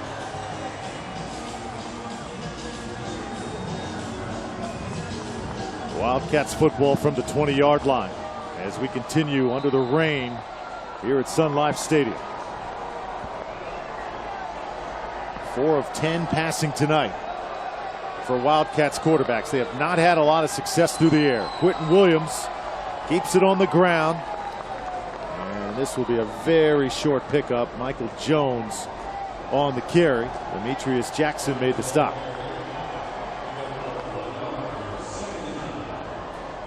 Demetrius Jackson, another talented defender, and another out of that Booker T. Washington program. First college game for him. He is a redshirt freshman. Well, just imagine the juices flowing for that young man on the field tonight. 2nd and 9 now for Bethune. Only 22 yards rushing for the Wildcats. Williams under duress, and he gets it to the 25-yard line for us. I mentioned being a redshirt, having to wait that year. You know what that's all about. Well, you just have to develop. You get an opportunity to practice against the first team because you are the look for who the team is playing that season. But you have to make that time valuable, and you have to get better. You have to learn. You have to be prepared. 3rd down and 5 now. Bethune-Cookman offense just trying to stay on the field. And Miami's bringing pressure on the outside. They're bringing linebackers from both sides, squeezing the pocket down, not allowing Williams to have a lot of room to do anything. 1 for 8 on 3rd down.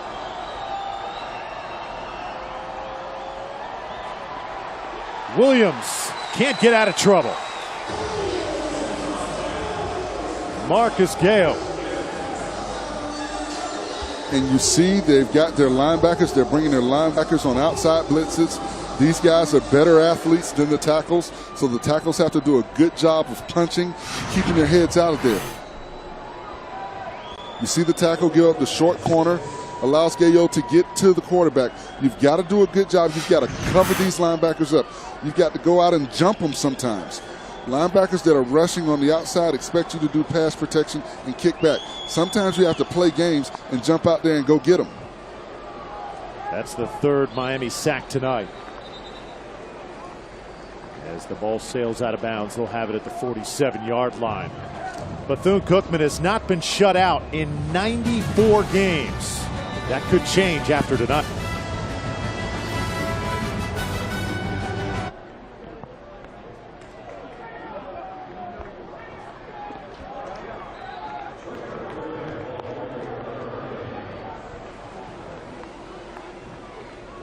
Back to live action here at Miami as Trayon Gray gets his first carry.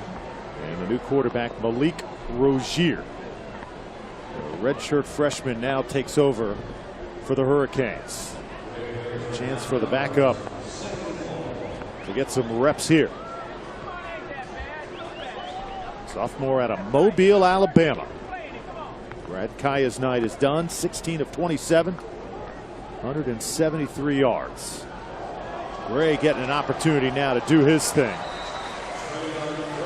And he's got it up to the 31-yard line for a first down. And Gray's a big back, 6'2", 216 pounds. He's a power back, a one-cut runner. He's one of those backs that when he gets it in the open field, he can turn on the jets, but he doesn't mind contact. So a chance for the reserves to get some playing time. A chance for the Hurricanes to build some depth. 6'1", 212 pounds. Good size for this youngster. That's an odd looking play there as he tried to get it to Malcolm Lewis, incomplete. That's kind of like little flag football there in the backyard. But I think Malcolm Lewis assumed Rozier was going to run the football, and he didn't make a play on it. But it looked like it was a design play to get outside and throw the ball to Malcolm Lewis. If there's been one weakness for Miami tonight, it's success on 3rd down. Only 2 of 10 in 3rd down situations. Here's Gray. He's going to be yanked down at the 35.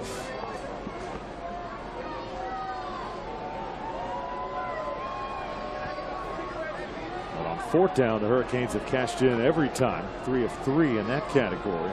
It's Delwan Beard, number 49, who has turned all kinds of heads in camp for Bethune-Cookman. This young man is going to be a secret weapon later in the season. Hurricanes need 4. Toss it out. Let Gray do the rest. First down, Hurricanes. And this is an example of where they've been most successful tonight. Get the ball to your playmakers out in the open field and allow them one-on-one with the defender and let them make a play. You see Gray, he's a bigger back. He catches the ball well out of the backfield, and you see him get north and south, plant that foot, and get extra yards. Now it's Mark Walton's turn. He runs it hard inside the 5. Tackled there by Jeremy Davis. Tell you what, you look at the definition on him, Forrest. He does not look like a freshman. He's definitely a big kid. And you see the Bethune players now with their hands on their hips. I think it's attrition, and their guys are starting to get tired. They're getting beat up on the defense. It's been out on the field a lot in the second half.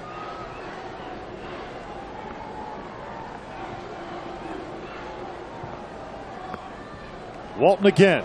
And Mark Walton scores his first touchdown of his Miami career.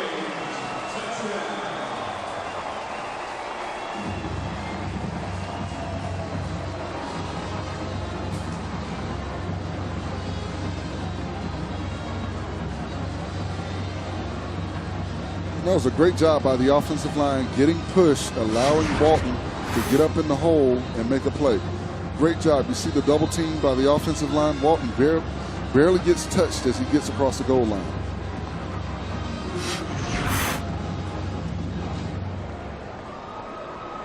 $38-0.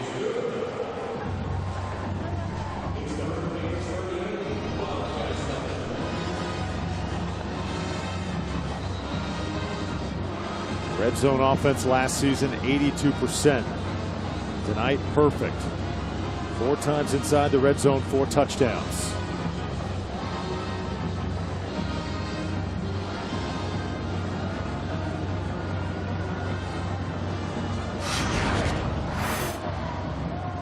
And another look at this touchdown, I want to make it clear that we recognize number 54, Hunter Knighton. Drew, he has a great story.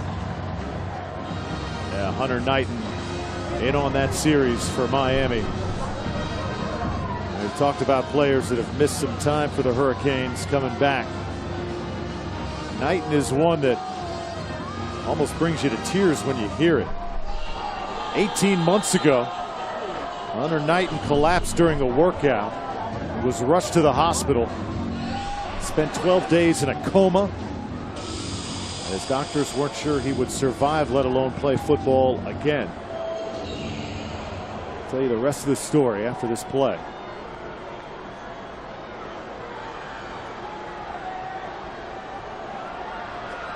Bethune-Cookman trying to get some real estate back. Bunch of flags come out.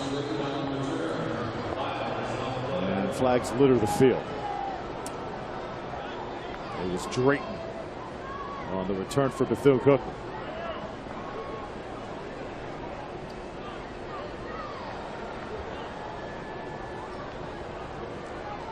Let's check the penalty first. Special teams tonight have not been kind to Bethune.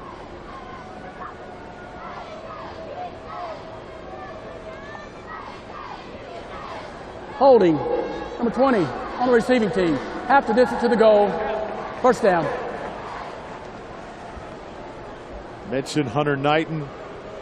Collapsed on the field during a workout, was rushed to the hospital, spent 12 days in a coma 18 months ago. Doctors weren't sure he would survive, let alone play football again. He lost 55 pounds, had trouble breathing day to day. Was visited every single day in the hospital for us by guess who? Al Golden. Miami head coach Al Golden. And those are the little things that people don't talk about that coaches do and show that they care for their players outside of the game of football. And I think he should be given kudos for that. Spending time with this young man and allowing him to heal and get back and, realize his dream of being a Miami Hurricane. Gary White checks into the game for Bethune-Cookman. So the senior from Tampa is going to get a chance. Hunter Knighton making a full recovery, underwent extensive testing to determine if it was safe for him to resume full cardio conditioning. And tonight, 54 back on the field for Miami. Just really a special night. Coach Al Golden thrilled that he can resume his football career. Well, a great story for this Miami family.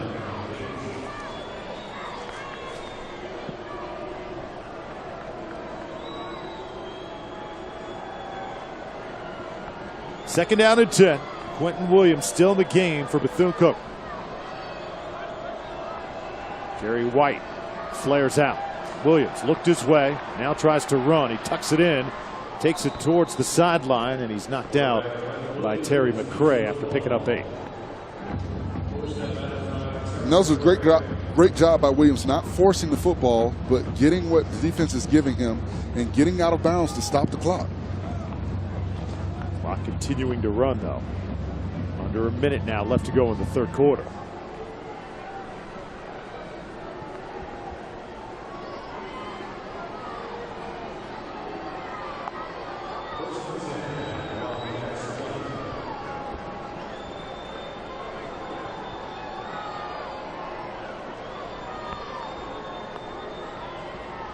Here's White again.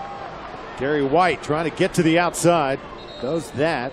Lowers his shoulder at the 25. And he's about 5 yards shy of a first down. Corn Elder came up to make the hit.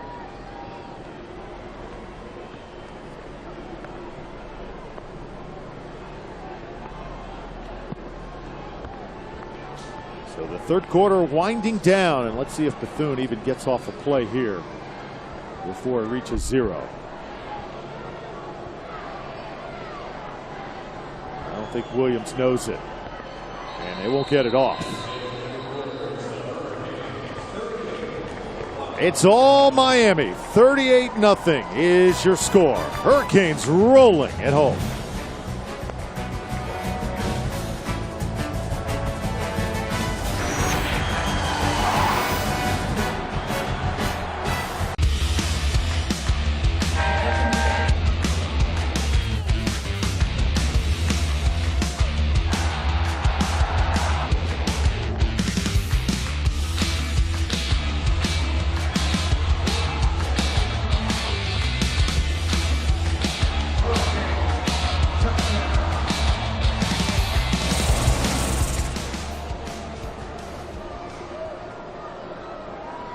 Second down and 5 for Bethune-Cookman.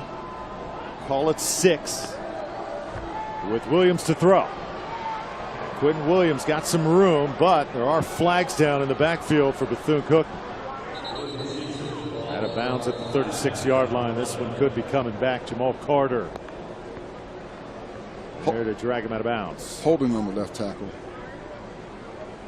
Miami's getting a lot of pressure from their outside linebackers with the speed rush.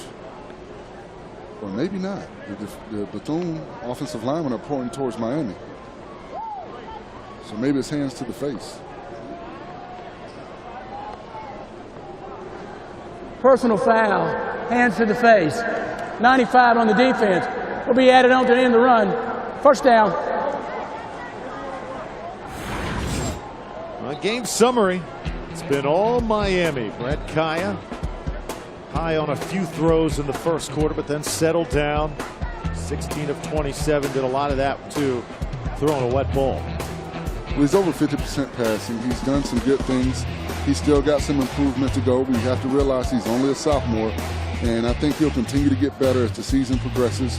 And they've got some big ball games coming up, so he has to continue to work on finding who's going to be his favorite receiver. I think Rashawn Scott is making a case for that right now. That last penalty, only the second one of the night on Miami.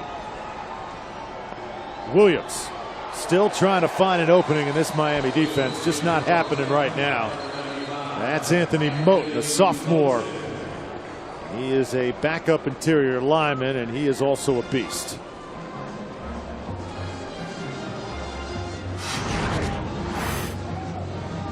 Offside, 31 defense, 5 yards, still first down. And they're not giving Williams anywhere to go at the football. He's got pressure coming directly in his face, and the tackles are getting pushed down, so the pocket is collapsing around him. Only 2 of 6 passing for Quentin Williams for 8 yards. I'd say the Miami defense has done their job. With still a quarter to play. 1st and 5. Here comes the rush again. Williams going to have to tuck it in and just eat it. Oh boy, Kendrick Norton, the freshman. Forrest, this freshman goes 6'3", 318 pounds. Out of Jacksonville Trinity Christian, he is going to be a future star. Well, he's a load, and he plays with the motor, something you don't see with a lot of young defensive tackles, and he gets down the field. I love the way that he's active. He's jumping around. He's trying to jump over offensive linemen to get to the quarterback.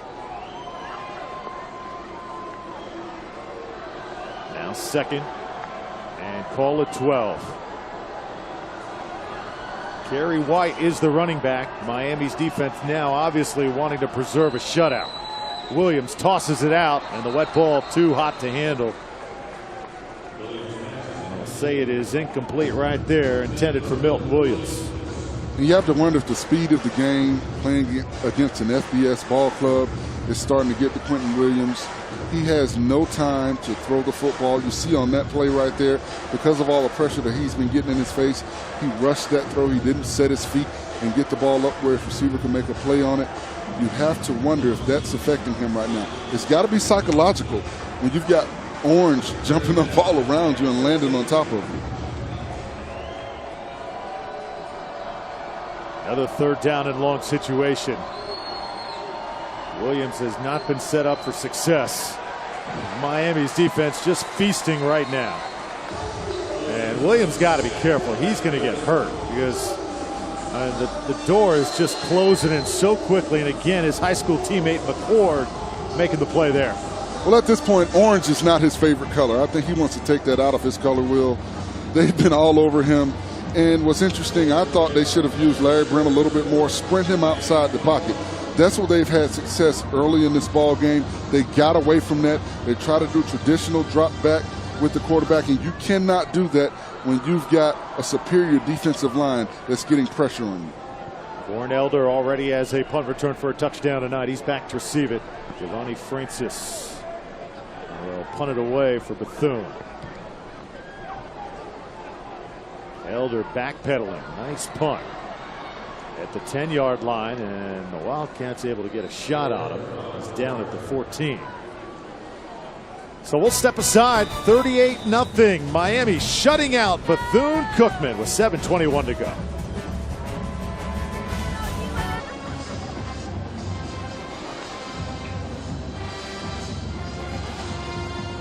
$38-0. Hurricanes pitching a shutout in the home opener.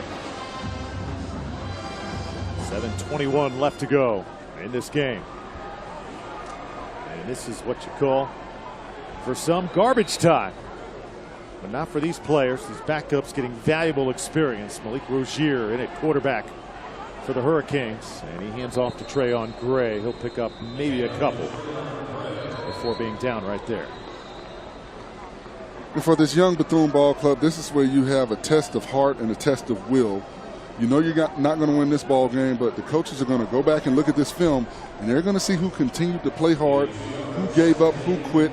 And moving forward with this season, that'll determine the players that they put out here on this football field.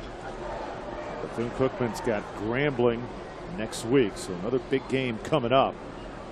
And right now, that wet football causing all sorts of problems down on the field. And I don't know if that was a case of a wet football or him trying to make a play before he had possession of the football. Darrell Langham is going to watch that over again.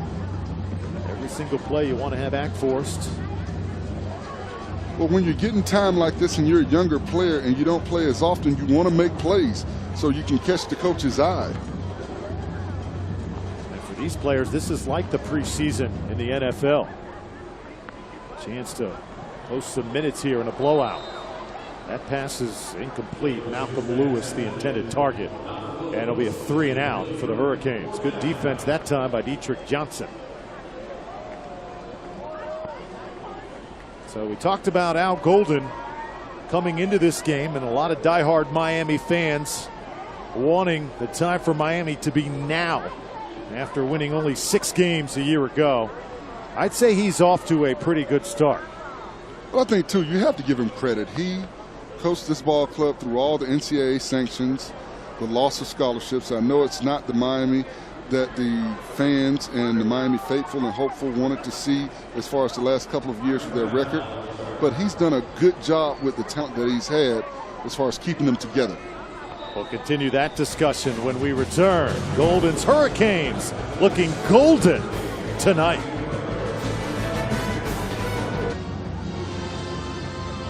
A look at the career records for Al Golden in his tenure at the University of Miami. That number last year especially stings for us. Remember, they were 6-3. They had Florida State on the ropes here at home. Ended up losing that game and then dropped their next 3. Well, that's where the wheels fell off, and the faithful got mad at Al Golden and they wanted to get him out of here. And like I said, it's not the usual Miami that we've seen, but to keep this team together through all the sanctions, I just don't think they've used the athletes that they've had, you know, to their advantage. These guys, you see guys getting drafted in the first round, but they don't play first round football here at Miami. Now, he's done a good job of keeping the program together, but has he done 71 offense, 5-yard penalty, first down. Has he done a good enough job of coaching these guys up? That's the big question. Eric Flowers, first round. Did we see him play first round offensive tackle last year? You know, I thought with the speed that they had on the outside with Coley and with Dorsett, they should have went vertical a lot more. Clive Walford, he was one of the best, if not the best tight end in the country last year, and they rarely used him.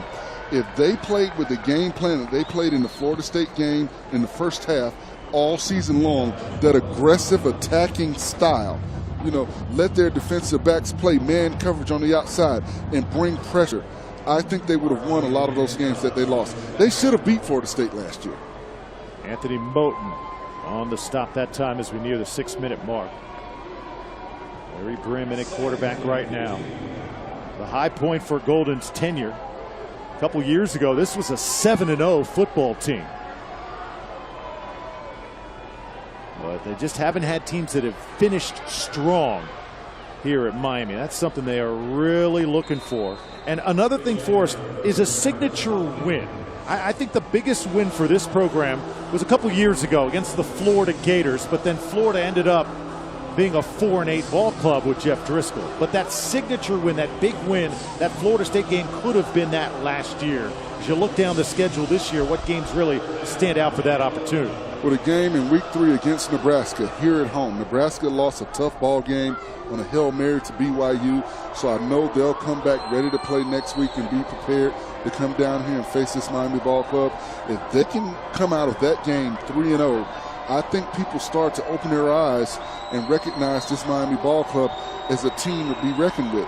After that game, they've got a game at Cincinnati, and then they go to play at Florida State. So they've got an opportunity to go into that Florida State game with a 4-0 record and a quality win against a quality opponent. Damaris Tompkins gets close to a first down. Bethune-Cookman will go for it on 4th now. So does Miami have to contend for a Coastal Division championship to kind of silence all those naysayers? We'll talk about that after this play. Let's see if Bethune can try and extend this drive. And they are trying to get something on the board here before leaving Miami. Here's Brim, and he is not going to get there. So another defensive stand by the Hurricanes. Does this team need to contend for a Coastal Championship to silence those naysayers? I think they do, and there are 3 teams that I think can come out of the Coastal: Miami, Virginia Tech, and Georgia Tech. So it'll be interesting to see how they develop as the season moves along.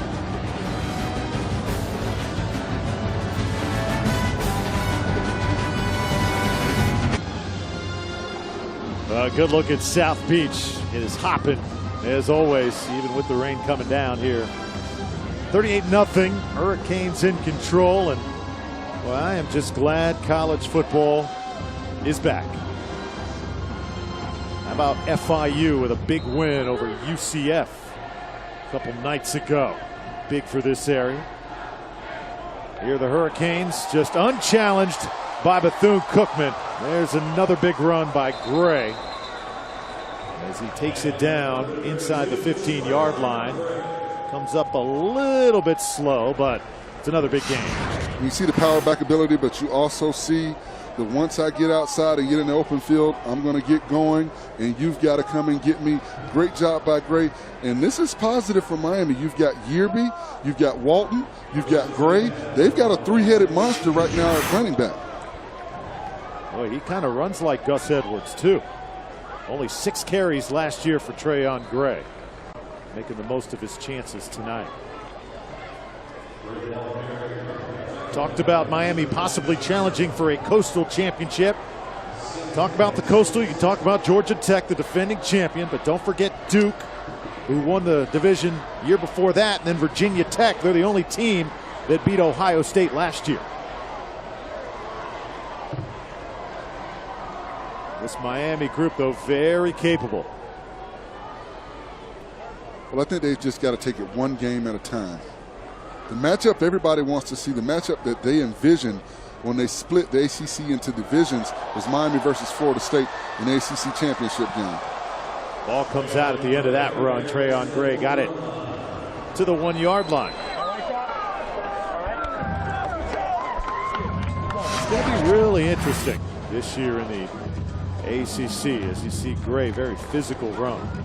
Well, as big as he is, he has change of direction ability, and I like that about him. He's good at planting that foot and turning in the opposite direction. And that's what you have to be able to do, especially when you step up in competition, when they start playing against some of these FBS programs that has speed on the outside. Gray gets the carry again, and Trayon Gray is going to score another touchdown for the Hurricanes.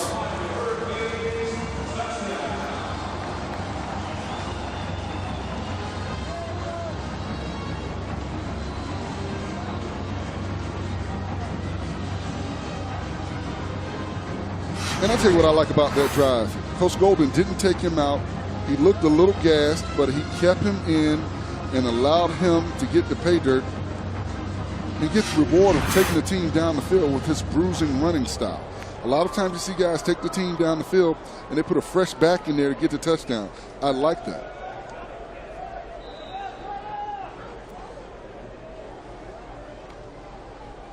Point after for Badgley.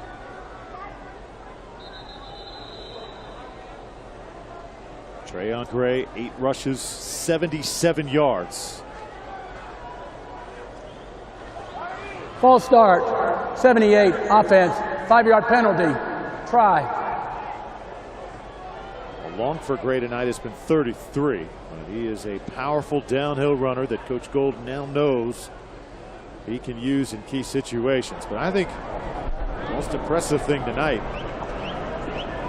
altogether for the Miami offense has been those running backs, Yearby, Walton, and Gray. I think they're in good hands there.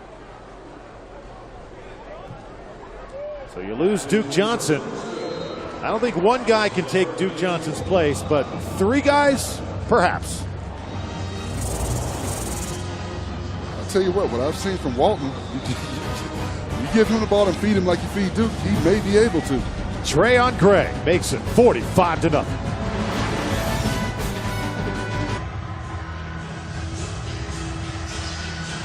45-0. Miami on the verge of shutting out Bethune-Cookman. And big performance tonight from that guy right there. Trayon Gray, the sophomore running back.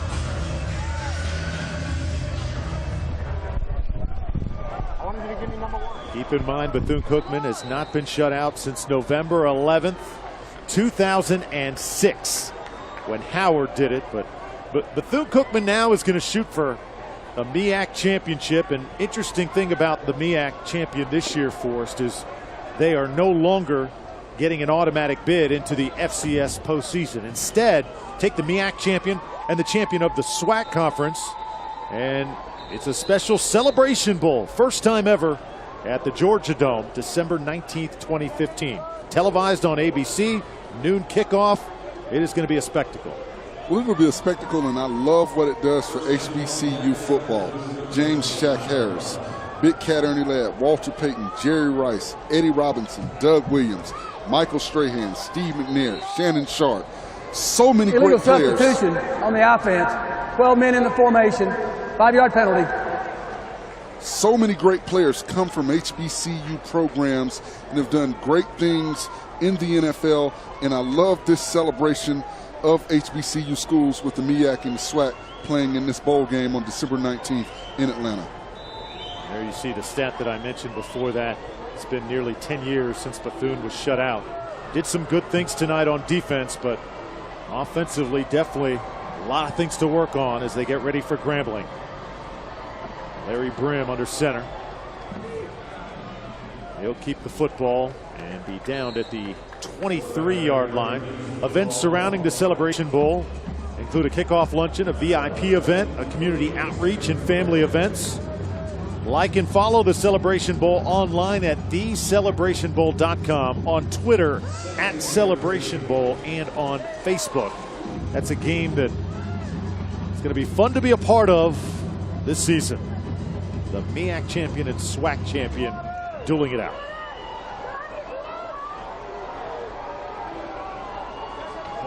Those are some great players, though, that you just rattled off.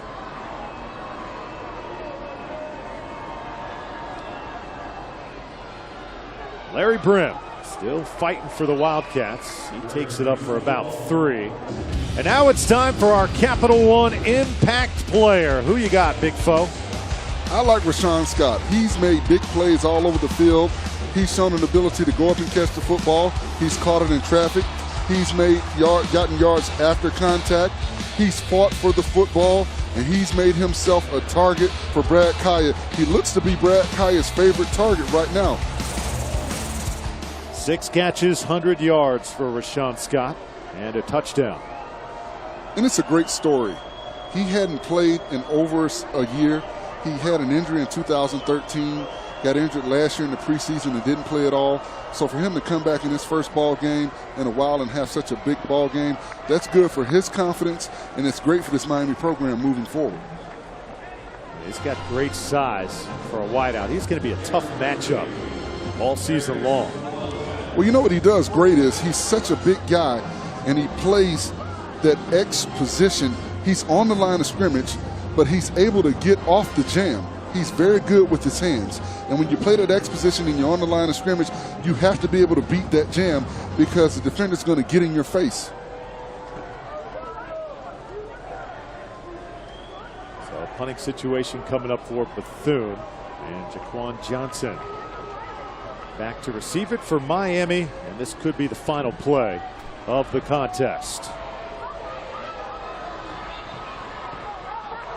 And that should do it. So the Hurricanes begin Al Golden's 5th season with an exclamation. 45-0, they shut out Bethune-Cookman. An impressive performance by the home team, and most of it came after a 74-minute rain delay. And I tell you what, not to take anything away from Miami's offense, but Bethune-Cookman's defense showed some promise early in this ball game, and that's something that they can get positive when they look at film. That's something positive to come out of this ball game. But for Miami, we saw the offensive line do a great job of pulling, getting up in the hole, and covering up second-level defenders.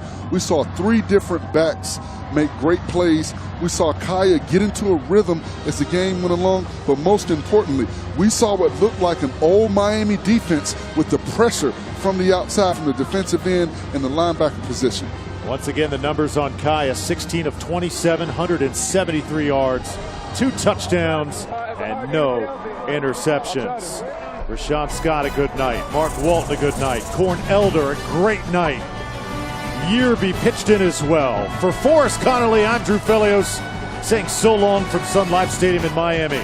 Final score, Miami 45, Bethune-Cookman 0. To watch this entire game on replay as well as others on our family of networks, log on to watchespn.com or download the Watch ESPN app. This has been a presentation of ESPN, the worldwide leader in sports.